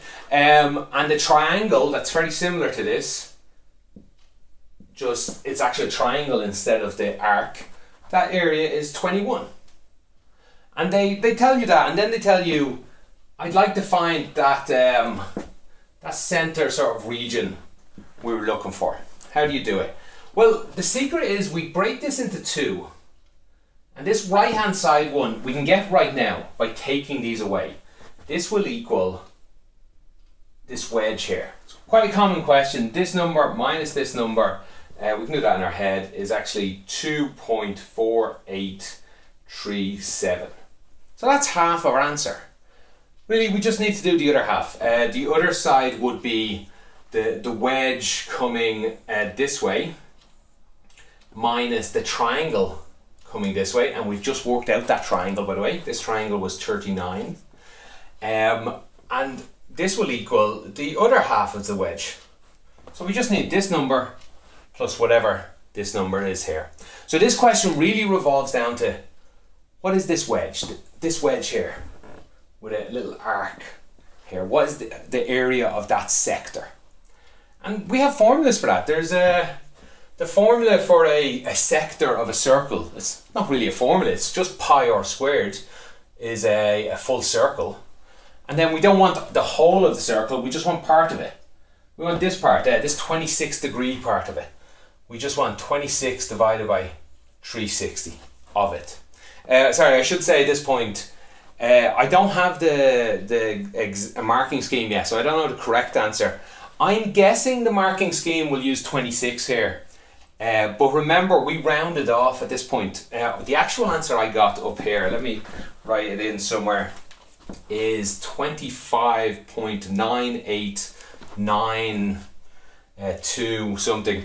And you might say that's very close. That's very close. But you're going to find actually, if you use the fully correct answer, I'm going to get a different answer than if I use the rough 26 degree answer. I'm guessing the marking scheme actually gives the wrong answer, but we'll talk more about that in a moment. I'll show you both at the end. So this segment of a circle is just, we put this into a calculator. Sorry, we need the or, don't we? Or squared is 178 times 26 over 360. Put all that into a calculator and let's see, we get 40.39. Or if you use the correct number, we get 40.37, which, yeah, well, is 2 decimal places, so that throws it off a lot. Okay, so we get this number, let's put it in here, 40.39 minus this. This part of the wedge would be 1.39 in that case. And the full answer would be 1.39 plus 2.48. And well, yeah, let's do that here. We would get 3.87. Yeah, 3.87 would be the answer, I think, is in the marking scheme. If you use the actual correct number, this should be 1.37, and this final answer should be 3.85. But the examiner always makes mistakes like that. It's really annoying to me, but I understand why they do it, because a lot of students don't like using lots of decimal places, and they're not good at having their calculator remember long numbers and stuff. So they like to round it off and then accept the slightly wrong answer later. But the examiner usually knows both answers are there. Like the proper marking scheme that the examiner has, I think, has both of these numbers. So I hope so anyway. Okay, that's it for question 7. If you have any follow-up questions or any mistakes I made, let me know in the comments. Do me a favour though and put in the timestamp just to help me answer you. Thanks for watching and have a great day.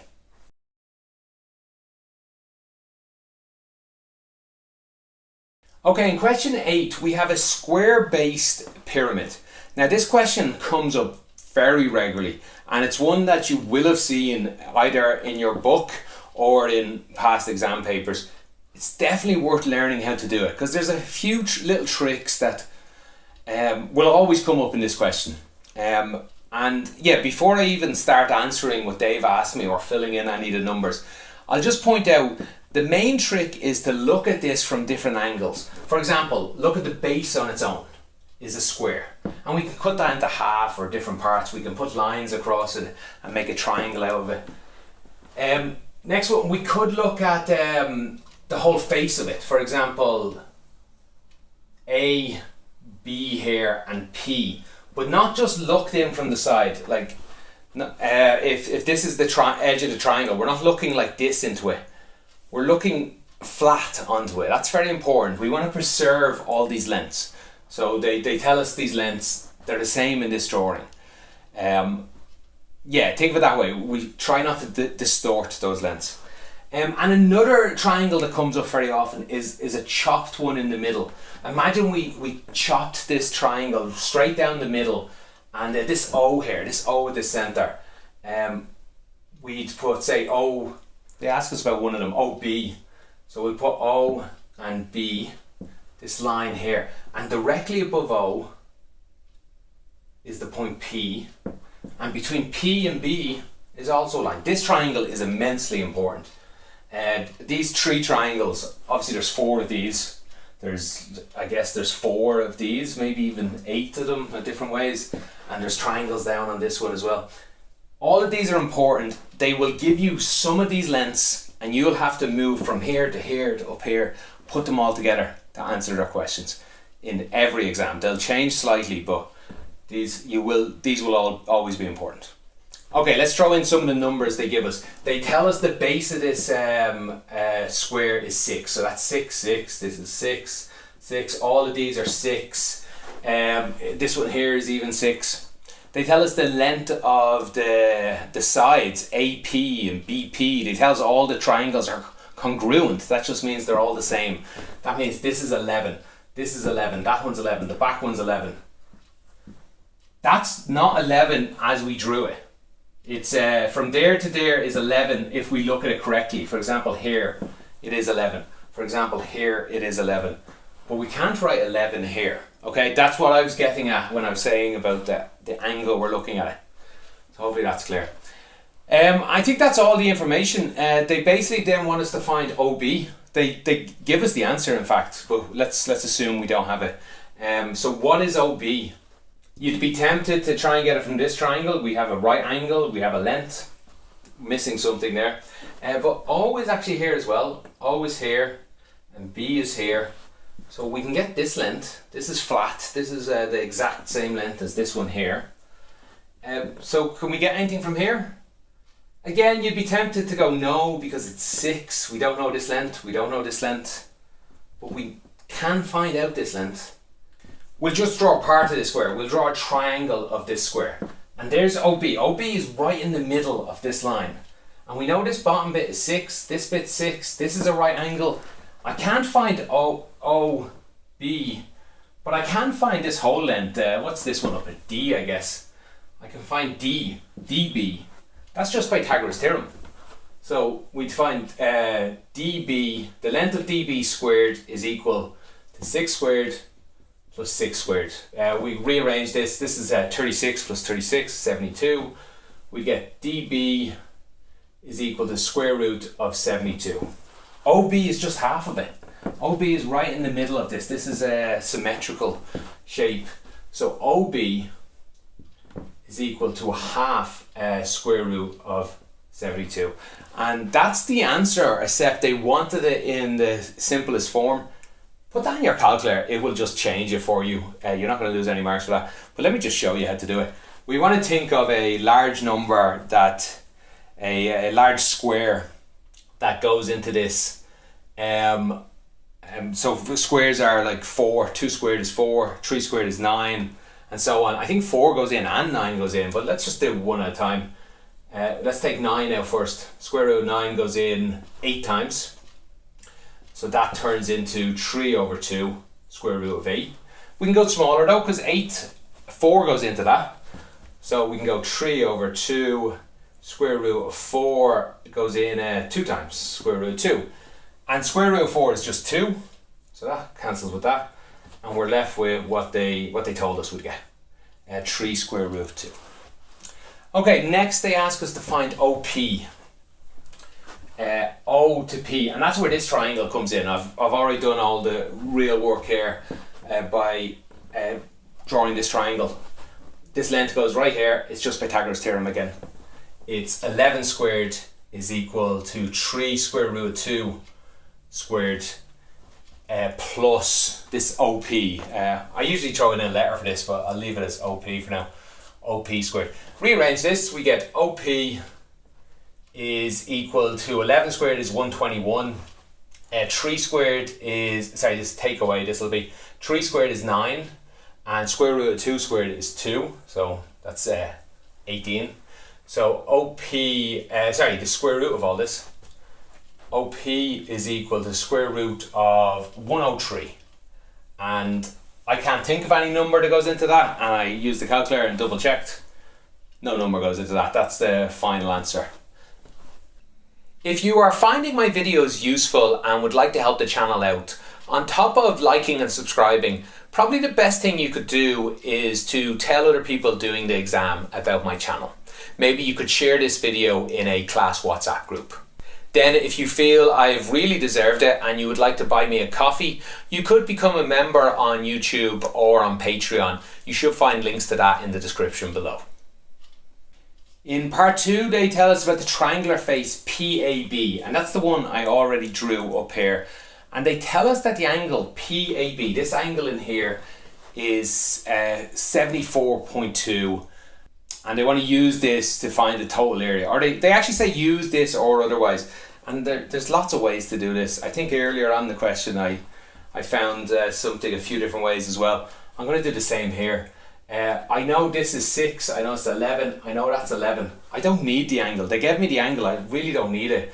There's a formula I mentioned earlier, I didn't use it, but I'll use it now.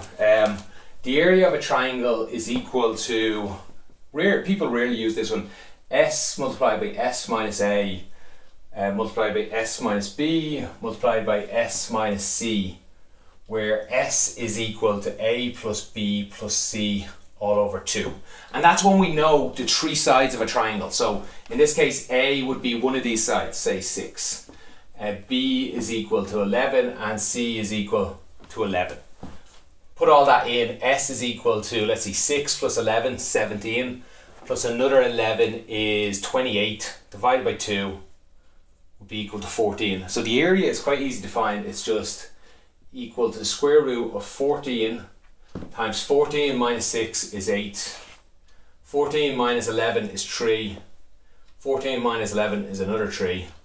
Put all that into a calculator and we get 12 square root of 7 is the full answer. Oh, sorry, to the nearest meter squared. So this comes out as 31.75, so 32 meters squared is the answer there. Obviously, that's not the way most of you would have done it, because they gave you this angle here. So another very common way would be half the length beside this angle, 6, times the other side, 11, times sine of this angle in here, which again they told us is 74.2. And you put all that into a calculator, you get something very similar, 31.7 something, or 32 meters squared. And there's other ways to do it as well. You could split this down the middle, and you know this side is 3, this length is 11. Use Pythagoras theorem. We get 121 minus 9, which is 112. So this is the square root of 112. So we have half the base, 3 times square root of 100. Let me write that down. A is equal to 3 times square root of 112. And I'm guessing that is, does 7 go into this a magic number of times? 70 plus 42, yeah, it goes in 16 times. 16 is a 4. 4 comes out times 3 is 4 times 3 is 12. Square root of 7. Sorry, doing that. I shouldn't do it out of my head. Calculator, get the same numbers there. Same answer. I'm sure there's even other smart ways to answer that area. Okay, next part is a construction part. It's a net. How do we cut up a piece of paper and make this shape here? And they started off for you. They say this is the beginning of a net of one of these. How do you construct the rest?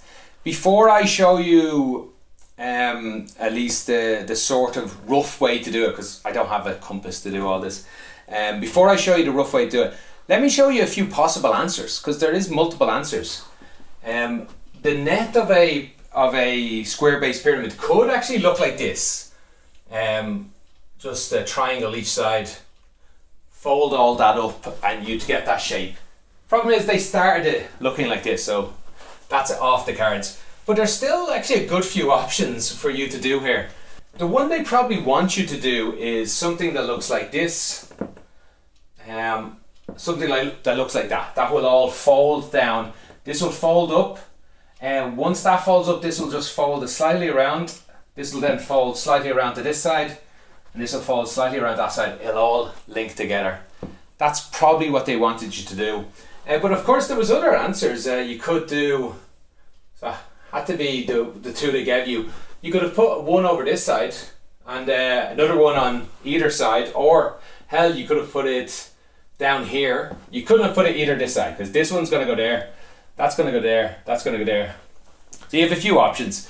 I guess one more would be the way they started. You could have here and here. Of course, this has to go there. Or I guess even one more. You could, I wrote that one out.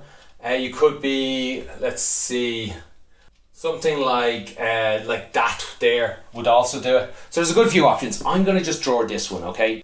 But hopefully I'll give you the idea of how to do any of them. So the main thing I would do is I would point out that all of these triangles, all 4 of these, have the same length. There to there, there to there, there to there. All this is the same length. That screams circle. So what I would do is I'd get my compass and put it from here to here. Let me use my hands like this. From there to there, and I would just start arcing out. And it should hit this point, it should hit this point, and it should stay going on up like that. That's the first thing. I'd put this in pencil all the way around, or as high as I felt I needed. The next thing I'd point out is this length and this length are the same. So again, I'd get my compass, I'd just double check, yes it is. I'd arc off here and mark off a point. There is my next triangle.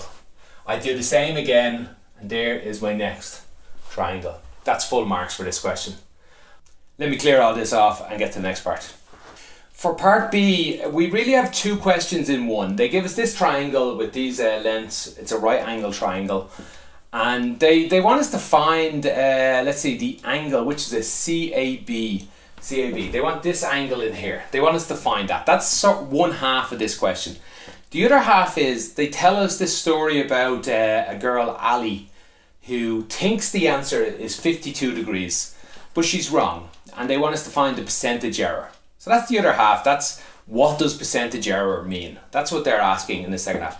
Let's do the first part first. Let's find the real answer. So we have a right angle triangle. You should be thinking sine, cosine, tan, all of them. We have this angle, we have the opposite, we have the adjacent. So that fits for tan. So we should look for tan. Let's put in theta here. Tan theta is equal 17.5 over 15. We get the inverse tan of both sides. Theta is equal 49.3987. This is the correct answer. At least to 4 decimal. I like to take loads of decimal places. I know they only ask for 1 later on. For now, I'll take loads because they ask for 1 decimal place in a percentage. So I really actually need 3 decimal places at this point. So be careful of that. I like to just, in the middle of the question, take loads. In fact, I use my calculator to keep the exact answer as I go through it. But if I was writing things down, I at least write 4 or 5 until the end of the question. Okay, so this is the correct answer. Ali got 52. So what is percentage error? Well, it's how much off you are from the real answer. And what I like to remember to do is I find the error. So don't forget about percentage error for a moment. How far off was she? You can get as plus or a minus, it really doesn't matter. How far away from the real answer was she? So it's 52 minus this, or in fact, maybe more correctly, it's 49.3987 minus 52. But I just take the absolute value. I just want the distance here away. That's the error. So let's see, that's 2.6 something. Let me just check the actual number here. Yeah, that's 2.6013. That's how far away she was. What's that in percentage?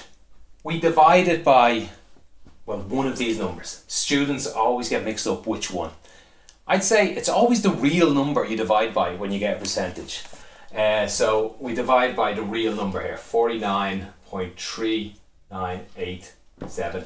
Put that into a calculator and I get 0.05266 or something like that at least. In percentage they want. So need to multiply that by 100. That's 5.266. And 1 decimal place is 5.3%. At least that's what I got. Okay, let me clear that and we'll do the last part C. Right, in part C, we're going to measure the height of a round tower. And this is a very common question. I would guess even a lot of your teachers would have brought you out of the classroom to do this yourself. It's very easy to do. You can even make the instrument to do it. yourself. A few things special here. We're going to measure the height of this tower. I think it's Ali again. She measures angles. So at some point here, she measures the angle to the top, and she gets, let's put in a dotted line here, she gets 35 degrees, and then she goes 10 meters away and she gets 22 degrees. This length from here to here is 10 meters. We're a bit off the ground though. That's because you don't lie down on the ground, do you? You just do it from eye height, but then just measure the height of your eyes down to the ground. And in this case, that height is 1.25. That's the setup for this question. Very common, comes up all the time.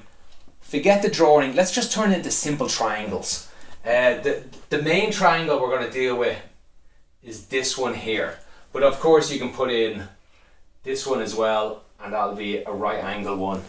So basically we have three triangles. Let me draw them all out quickly, I'll rub them out again.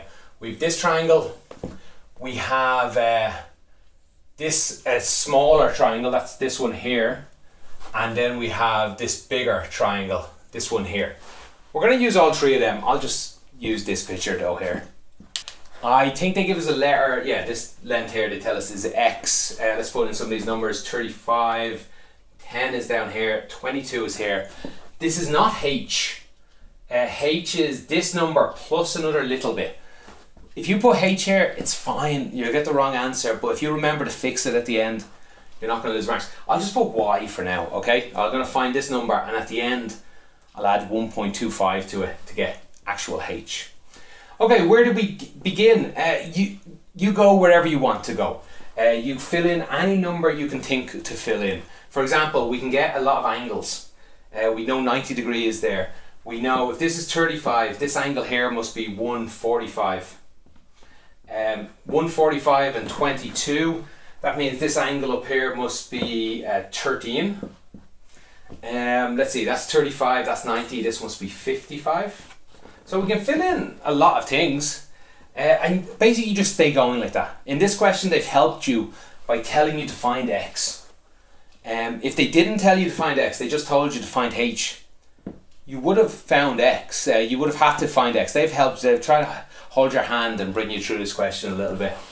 So how do we find X? Well, look at the triangle it's in. I will draw it out separately this time. We know 10, we know lots of angles. We know 4 things about this triangle. That's more than enough to find out anything. They help us again actually, don't they? They tell us to use, they tell us to use the sine rule. They in fact just give us the answer as well. So the sine rule tells us lengths across from angles. So it tells us that X divided by the sine of 145 must equal 10 divided by the sine of 13. So we had to get these angles as well. That was an important step I took there. Rearrange this, we just get X is equal to 10 sine 145 divided by sine 13. Put all that on a calculator and well, they give us the answer there. It's 25 I get 4978, but round it off to 0.5. Then lastly, we use this to find the total height. I'll draw another triangle. I'll draw the total triangle here. 22, this is 25.5. Although I'll use the fully correct answer I have in my calculator. I guess that's all we need. We have whatever other angle we want. I guess we have 68 up here. We want this height here. This is a right angle triangle. We know the hypotenuse. We're looking for, I guess if we use this angle, we're looking for the opposite. So we want sine. Sine of 22 is equal to this length, I've called it Y over here, divided by 25.5. And just rearrange this, we'd get Y is equal to 25.5 times sine 22. Put that into a calculator and we get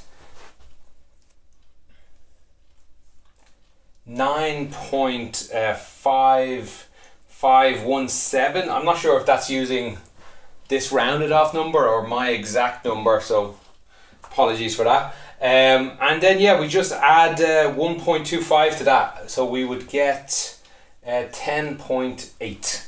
rounded off to one decimal place. I'm guessing that's probably the same answer, whether you use the 25.5 or the exact number. Anyway, that's it for question 8. If you have any follow-up questions, or you think I've made a mistake, or I probably have made a mistake if you think I've made a mistake, let me know in the comments. If you could do me a favour and use the timestamp, it'll help me answer the question a bit easier. Thanks for watching and have a great day. Okay, I really like question 9 because it's a quite important question to learn about how statistics use in and around testing positive and negative for certain things. In this question, they talk about diabetes and they give us some numbers. They tell us the whole population, 6.7% of people have diabetes. And they tell us about a test. It has 95% accuracy, it says. That's an important thing to know for future. 95% of people who have diabetes test positive. That's good. But 7.8% of people who do not have diabetes also test positive. And that's really the setup of the question. They then give us this tree diagram and want us to fill all the numbers in. And this is going to tell us pretty much everything we need to know about this situation.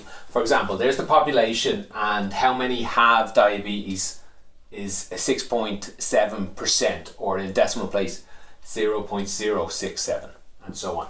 We just need to fill all these numbers in. They tell us to use 4 decimal places. First one I'll do is, if 6.7% of the population have diabetes, how many don't? It's often just 1 minus in probability. So take this away from 1, or take 6.7% away from 100%. And let me start filling in some of these numbers from my notes. So the population who doesn't have diabetes would be 93.3%, or 0.933. Now next up, they told us if you have diabetes and you take this test, you are 99% likely to test positive. So that's where we get that. That means you're 1%, 0.01% chance to test negative. They also told us, they filled it in for us as well, that you're 7.8% chance to test positive if you don't have it.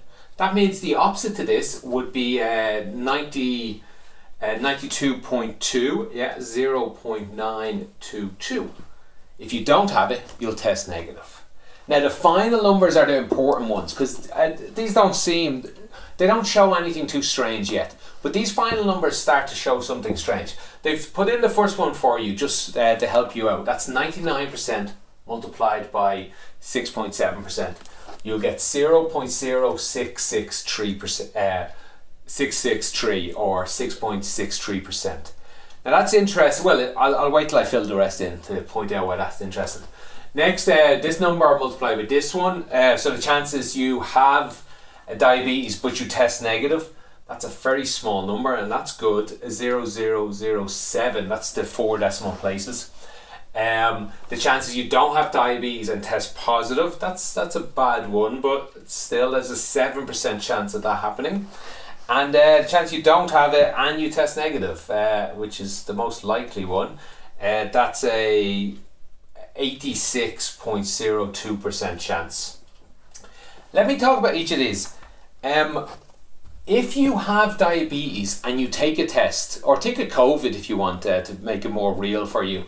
If you have diabetes and you take a test, you want it to be positive. You want it to tell you when you have it. You don't want it to be wrong. So you want this number to be big. Certainly you want this number to be close to this number. And that's what it is.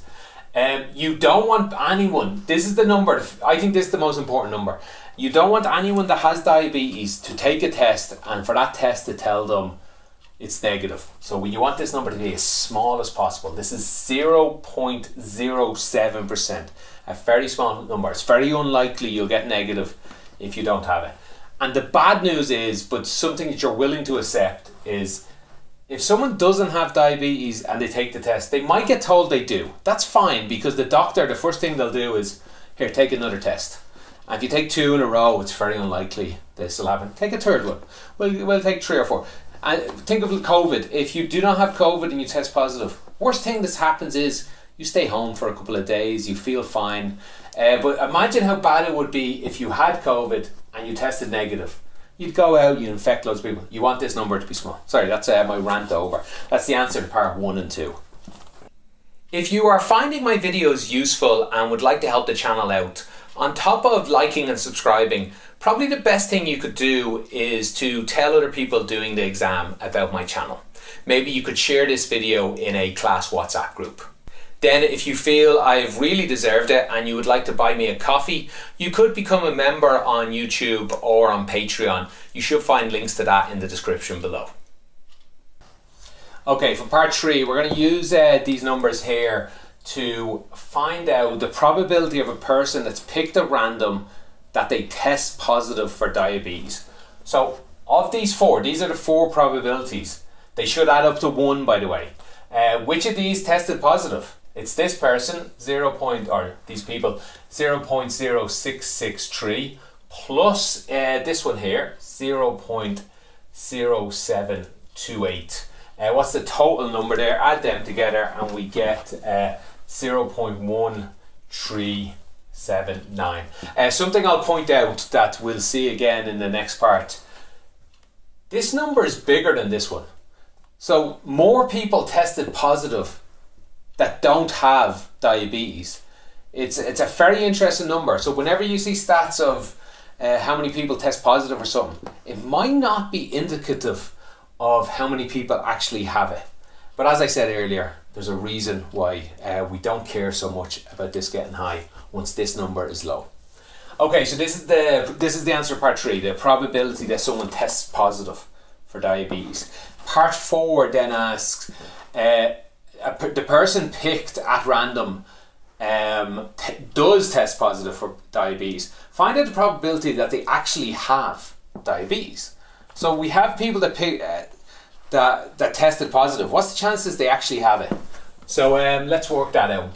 The people who actually have diabetes are these people here. That's 0.0663. And the total number of people we're picking from now isn't the whole population. It's everyone that tested positive. These are the ones that have it, and the total ones are 0.1379. And if we put that together, we get a probability of 0.4808. That means there's a 48% chance. If you test positive for diabetes with this test situation, there's actually a slightly less than 50% chance you have it.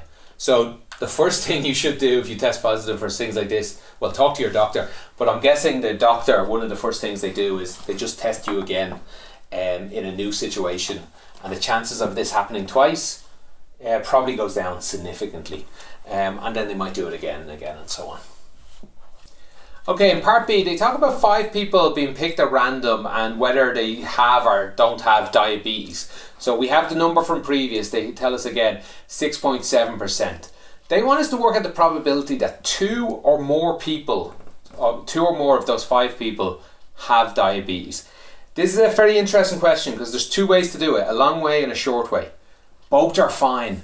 The only issue is if they had have asked 2 or more out of 60 people, then there's a really long way and the same length short way. So let me do both ways here. I'll do it the slightly longer way first that I think some students might have done. So what's the probability of 5 people, 2 or more, testing positive? Well, I have to do a question 4 times to do that. I need to find out what's the probability of 5 people testing positive for diabetes. And that would be 0.067 times 0.067 and so on. 5 of these, or put that another way, 0.067 to the power of 5. That's the probability of all 5 testing positive. I need to work that out, and add that, I need to work out the probability of 4 people testing positive. That's 0.67 to the power of 4, them testing positive, and 1 person testing negative. That's that's 6%, so 93.3. So 1 person testing negative.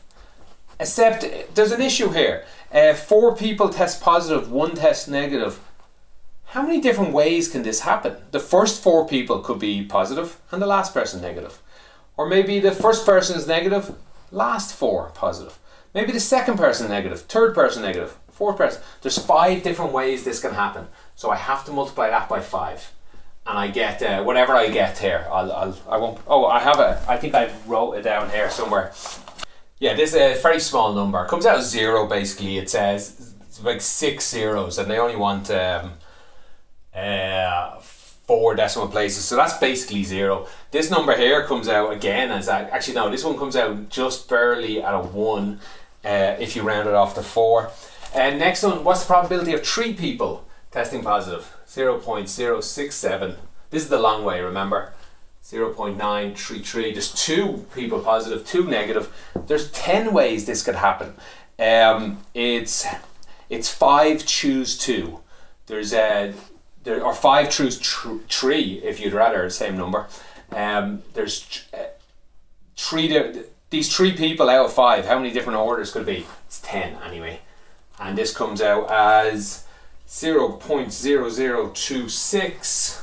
And lastly, if 2 people test positive, 0.067, there's 2 of them, that means 3 must test negative.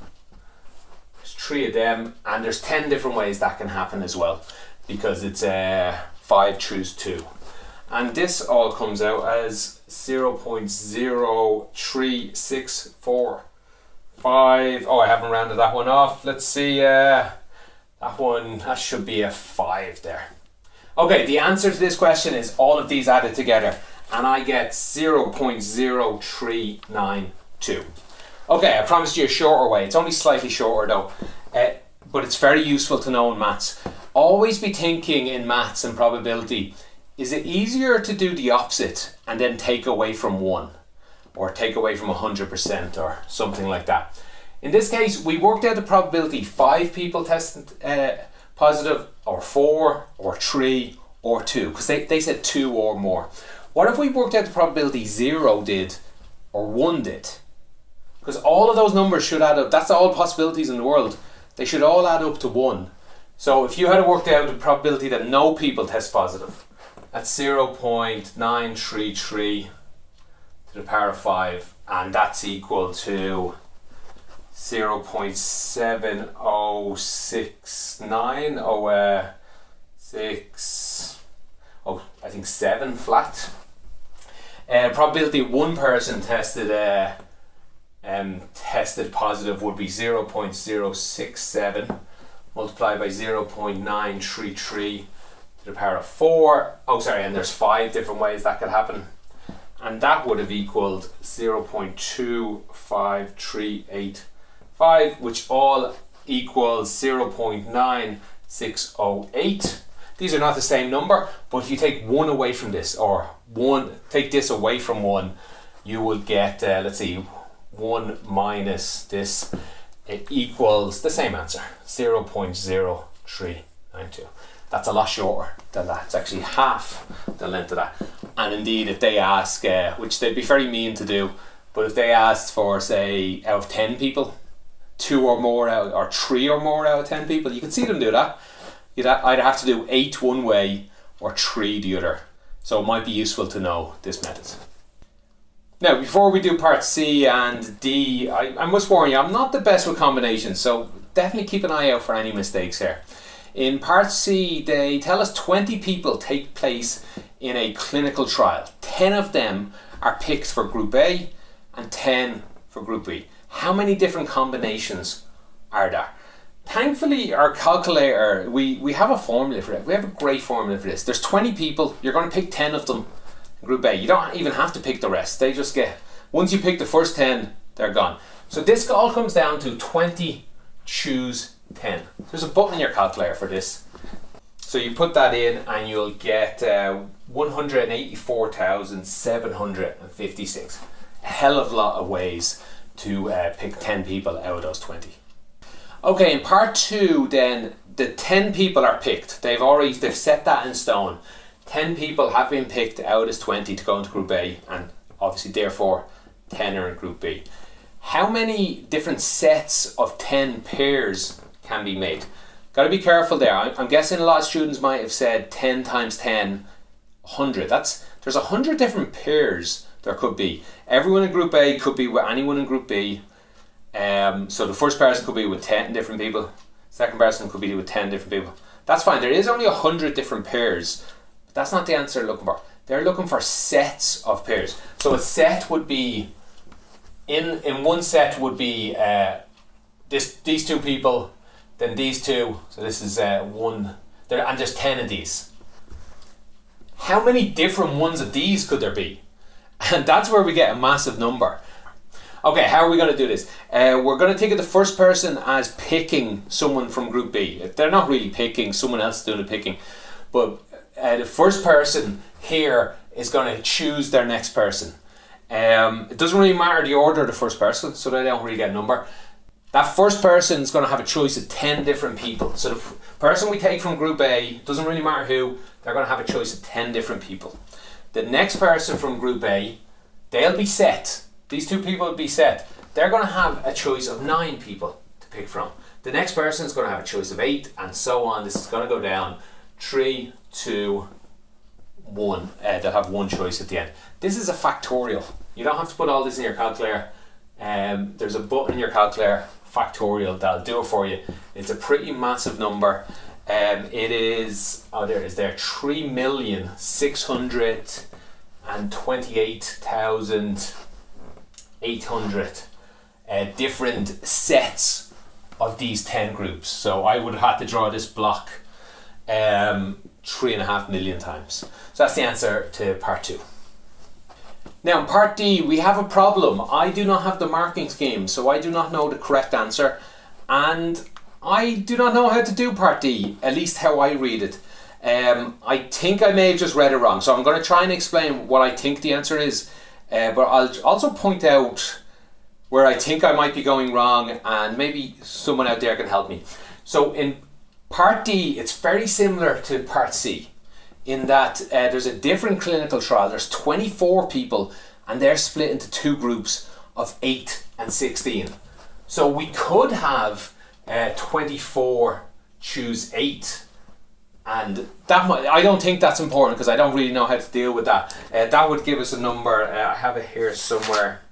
Actually no, I don't even have it there somewhere. So that would give us a large possibilities of these 2 sets.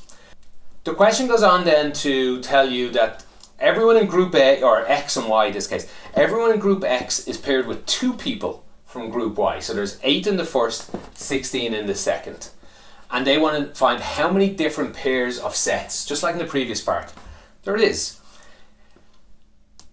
I think we need to combine these 2 methods, but then we need to cancel something out, and I don't know how to do it.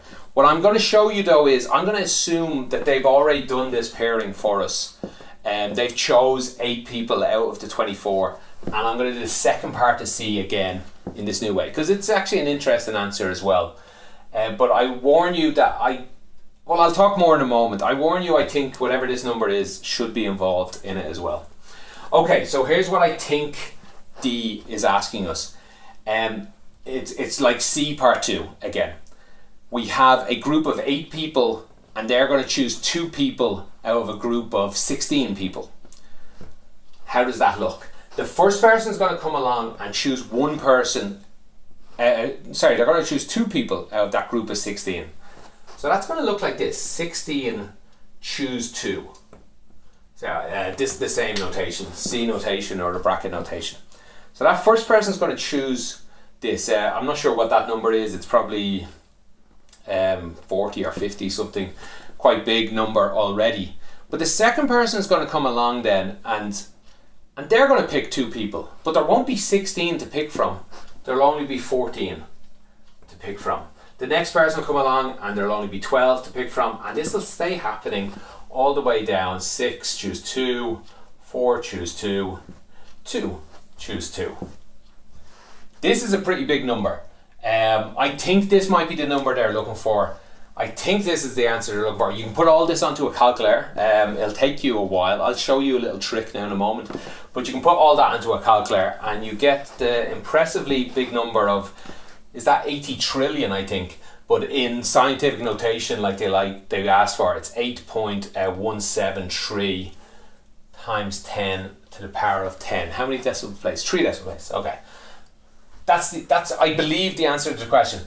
But I do think that would leave out lots of combinations of pairs if we broke the group up into another way. And I don't think they told us they did the breaking up for us. So honestly, I don't know how to answer the question past that. You let me know if I've made a mistake. You let me know if you think this is the full answer. Let me explain more how to do this without a calculator. You need a calculator a little, but the choose notation, we can break that up. That's 16 factorial divided by 2 factorial, 14 factorial. That's what 16 choose 2 looks like. This one is 14 factorial, 2 factorial, and 12 factorial. It's 14 minus 2 gets that 12. This one is 12. I'll leave out factorial for now just to save my writing. 2 and 10. This one would be 6, 2 and 4. This would be 4, 2 and 2. And this would be 2, 2 and 0. 0 factorial. These are all factorials. Multiply all these together. You can actually cancel 14 cancels 14. 12 cancels 12. This 10 would cancel with an unwritten 10 here, and so on all the way down. This 6 would cancel with an unwritten one there. This 4 with this 4, this 2 with this 2. All we're left with on the top row is 16 factorial, and all we have in the bottom row is 2 factorial, is just 2. Is 2, and there is, how many of them is there? There's 8 of them. Be careful adding them up though. I have to double check that one. And you put all that into a calculator, you should get the same number up here. 8.173 times 10 to the power of 10. Okay, that's it for question 9. I hope, I'm not even sure I got the right answer in the last part. So if you have any follow-up questions or any comments, let me know in the comments below. Do me a favour and put a timestamp in, and I'll do my best to get back to you. Thanks for watching, have a great day.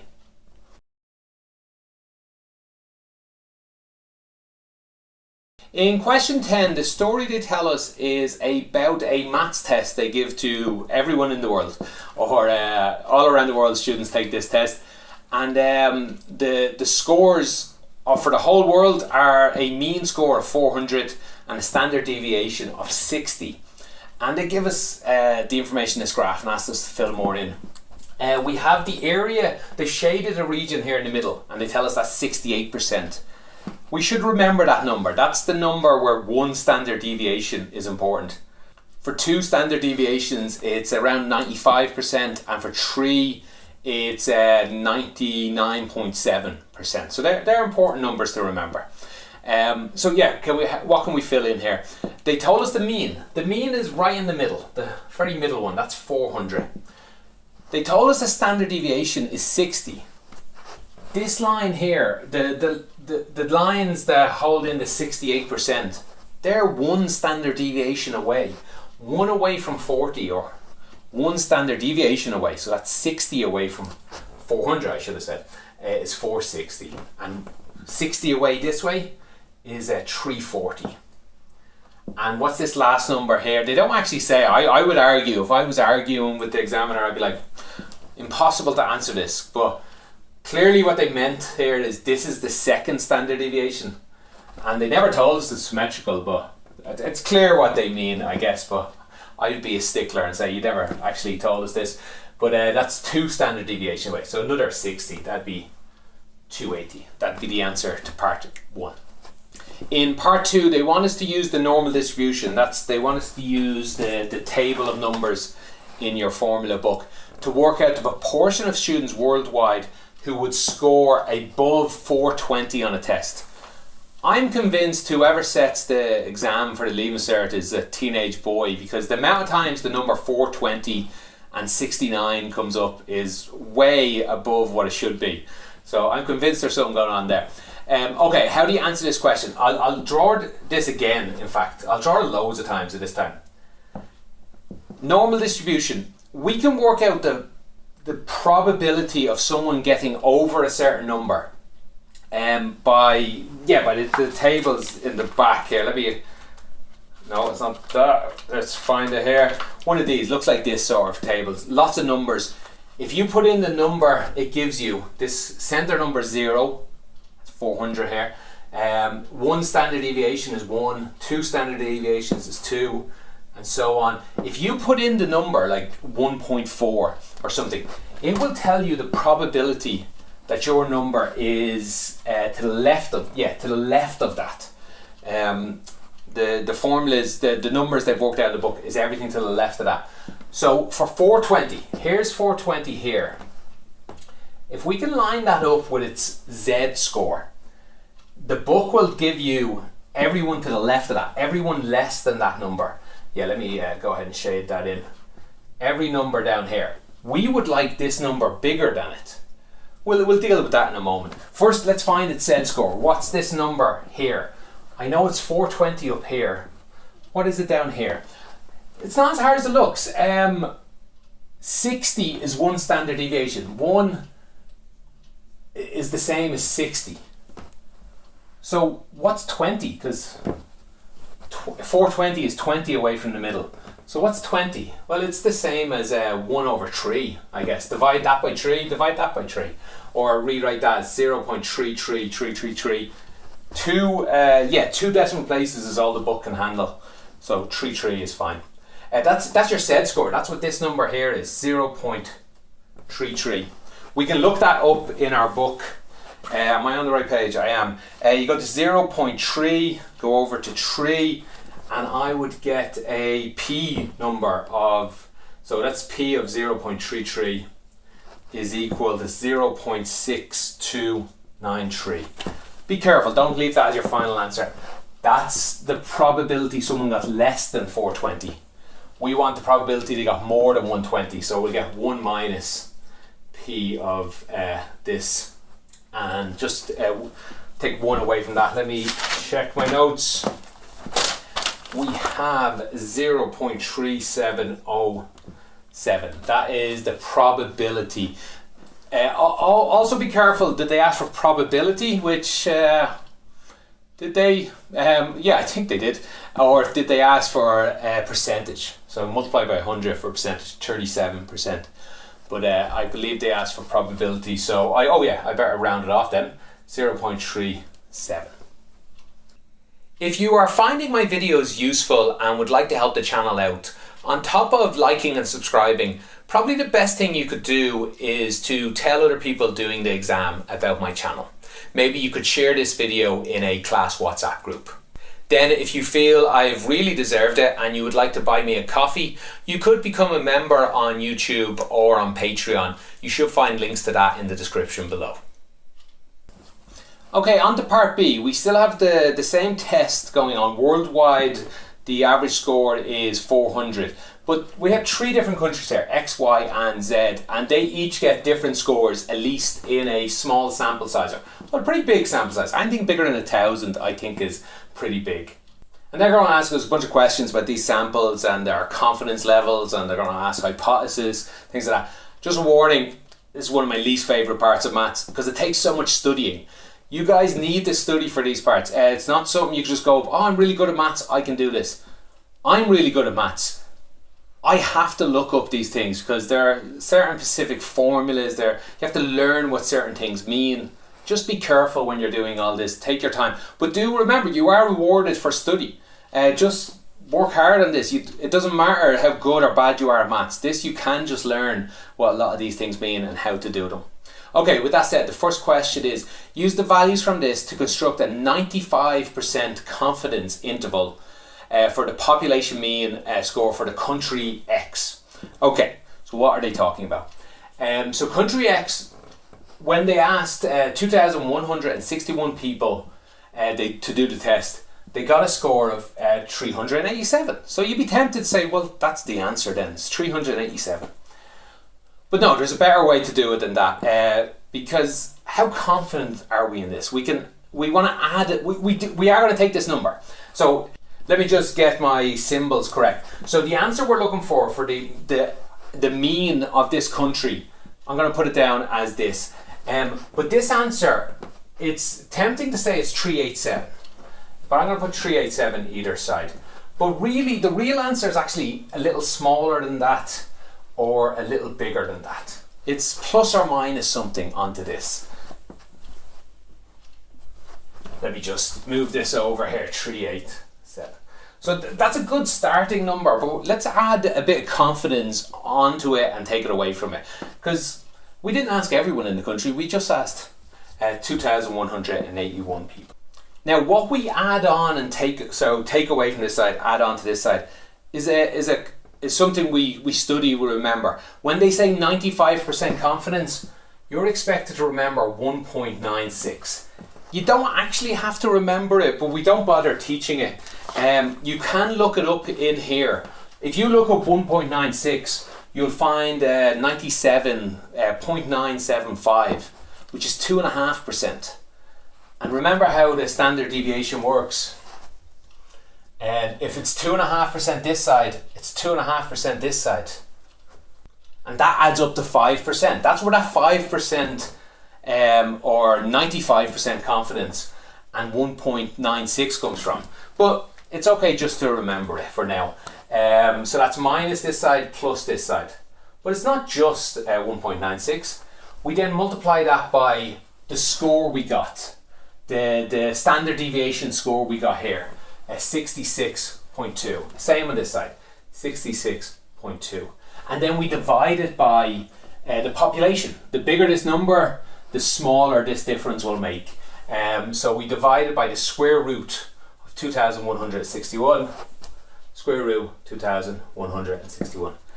If you don't care about the maths really, you just have to remember that. And you will see this question. When you see 95% confidence interval, you remember 1.96, the standard deviation they gave us, the population they gave us. They might change the question, so maybe this number's missing, but the answer's there, and so on. But this will come up. Just study it, remember it, you're done. Okay, just go ahead and put all this into a calculator. We'll clean it all up, and let's see, we get 384.2, and it's bigger than that number, and it's less than 389.8. That's mu in the middle. So I don't know what this country's average score is, but I'm 95% confident it's between these two numbers. So the worldwide score is 400. So I would be confident to say this country's below average. It's not performing up to the standard of the rest of the world. But anyway, that's a 95% confidence interval. Now part C is somewhat similar. It gets very different, but I feel it's a similar way of saying the same thing. In part C, we're talking about countrywide this time. And this time we're going to do a hypotenuse test, a hypothesis test. And the test is that the country has a mean score of 400. So our sample here found 403. But they're saying, well, maybe it should have been 400. If we had asked more people, we would have got the number 400. So that's the hypothesis. And so what do? We do a alternate hypothesis, a null hypothesis, all that good stuff.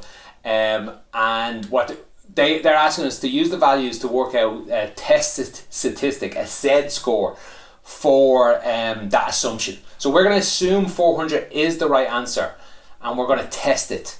So we're going to find a whole new normal distribution, and the 5% level of significance is if we find out this test is bigger than 5%, we're going to go, yeah, it could be true. If it's less than 5%, we're going to say, I don't think it's true. Certainly up to a level of 5%. Okay, how do we do that? We have a formula for it, as we always do. These formulas are in your book. The problem is they sometimes look a little different and a little off, because this book is for college students as well as Leaving Cert students. So you have to be a little careful with it. So that formula becomes, the Z score would be, let me write it out like this, X, the mean we found in our sample, minus the thing we're testing, the number we're actually going to test. What's the symbol for that? Mu here. And we're going to divide that by the standard deviation we found, so in that case it's 70.6, divided by the square root of the population. So putting all that in, we get, let's see, it's 403 is what the test found. 400 is what we are testing. It's okay if you mix these up, by the way. 400 minus 403, we'll just get a minus answer. That'll work out fine in the end. Divide that by the standard deviation we found was 70.6, and the population, very big population here. The bigger this number, the more confident we are in the test. I'll show you why that comes out in a minute actually. Square root of 2,724. Put all that into your calculator, clean all that up, and we get a Z-score of 2.21779.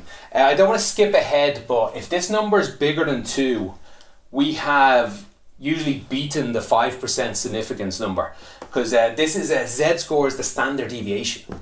Standard deviation of 2 is right around when standard deviation of 2 is a Z-score of 2, and they've asked for 5%. 5% is around standard deviation 2.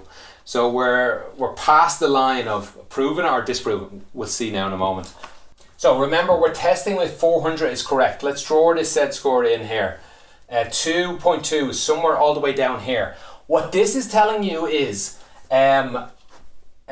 this Z-score, actually they asked us to put in, they asked us to find the probability as well. So we put this Z-score in, and let's put a line here. P of 2.22, that's 2 decimal places. The probability of that works out as 0.9868. Sorry, I should rewind a bit. This was the answer to part 1. This was the Z-score for part 1. For part 2 then they asked for the probability. This is not the answer yet. Maybe before I finish off this answer, let me talk about the Z-score and the probability. What we're finding here is we're testing if 400 could have been the actual answer. And the Z-score and the probability we're about to get gives us the number of out here added with the number of out here, and that's how likely what we tested is to be correct. So the probability of this added up, we put in the number, we get 98.68. That's the area to the left of here, all the way down. So we need 1 minus this, 1 minus 0.9868. That's equal 0.0132. That's this area. But then we need to multiply that by 2 to get both of these areas. Oh, this is why minus wouldn't have mattered. If you had got minus and got this area, you're still going to multiply by 2 to get both of them. So multiply this by 2, the real P score, the P, what do they call it? The P value is 2 times this. I don't think I have it written down. 0.0264. That's the probability that this was correct. This 400 guess was correct. And that's a 2.6% chance, and the hypothesis test was a 5% one. If this is less than 5, no, I'm not confident. I'm actually confident to say that's not. So I can actually throw this null hypothesis out. If it was over 5%, maybe it was 6 or 7%. I'd have to say, I don't think it is, but you need a confidence level of 5%, and I can't give you that. So that'd be a trickier one. Okay, that's the answer to part 2.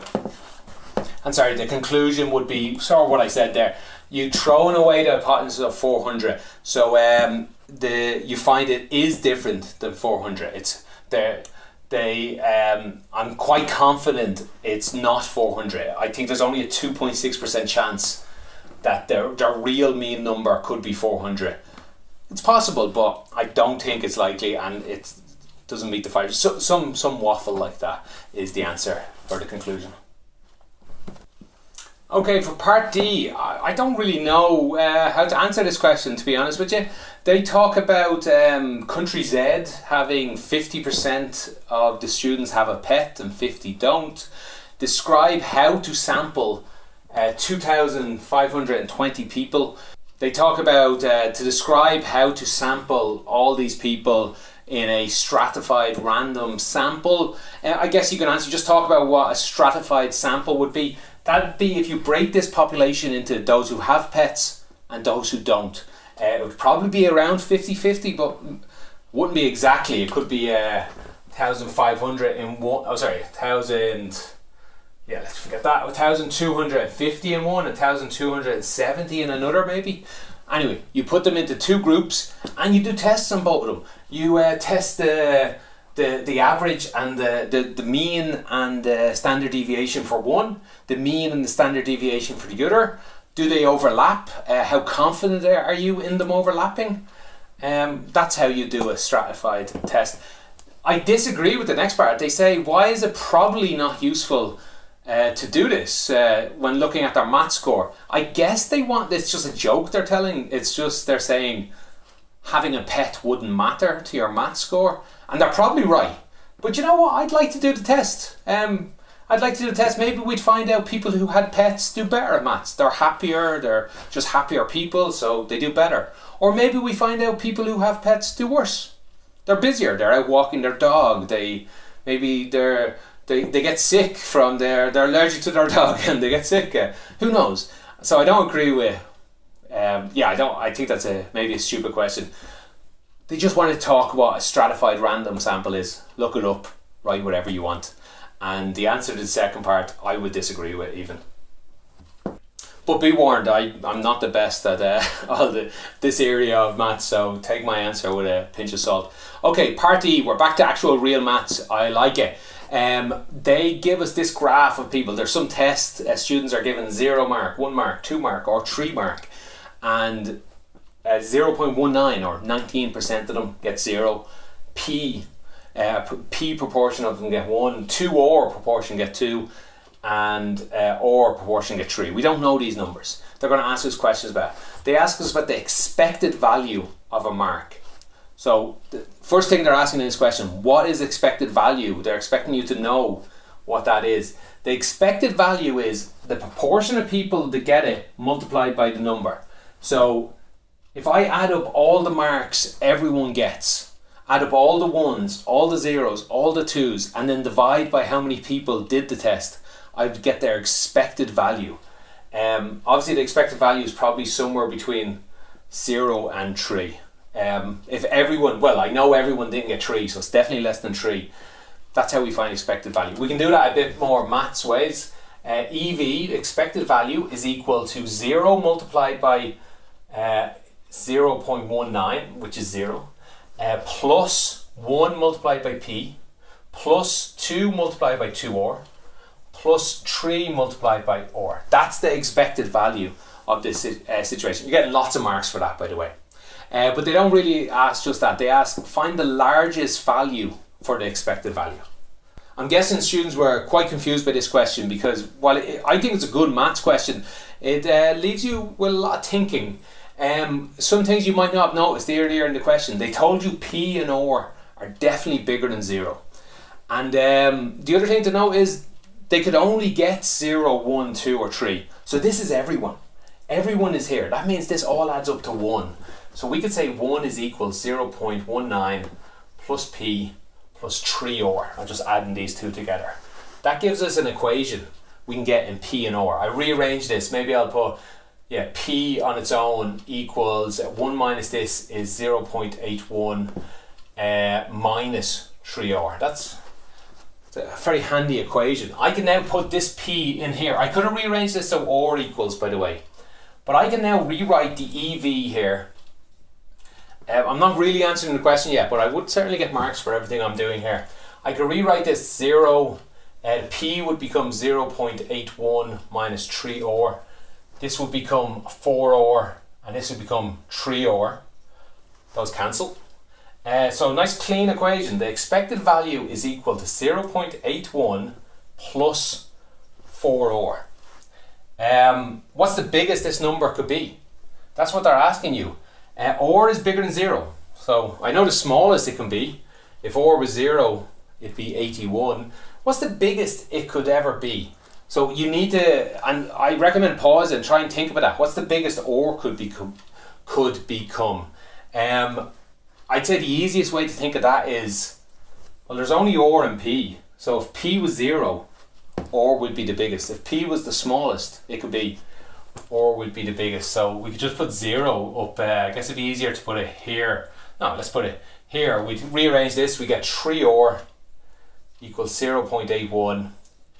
R is equal, what's that divide in as 0.29. That's what R is. So the expected value then, EV, the max, let's write max in here, would be 0.81 plus 4 times this, which comes out 1.89. That's the largest the expected value could be. Okay, that's it for question 10 and for the entire paper. If you have any questions about anything in this question or any question, or point out any mistakes I made, anything like that, put it in the comments below. Do me a favour though, put in the timestamp, helps me answer your question. Thanks for watching and have a great day.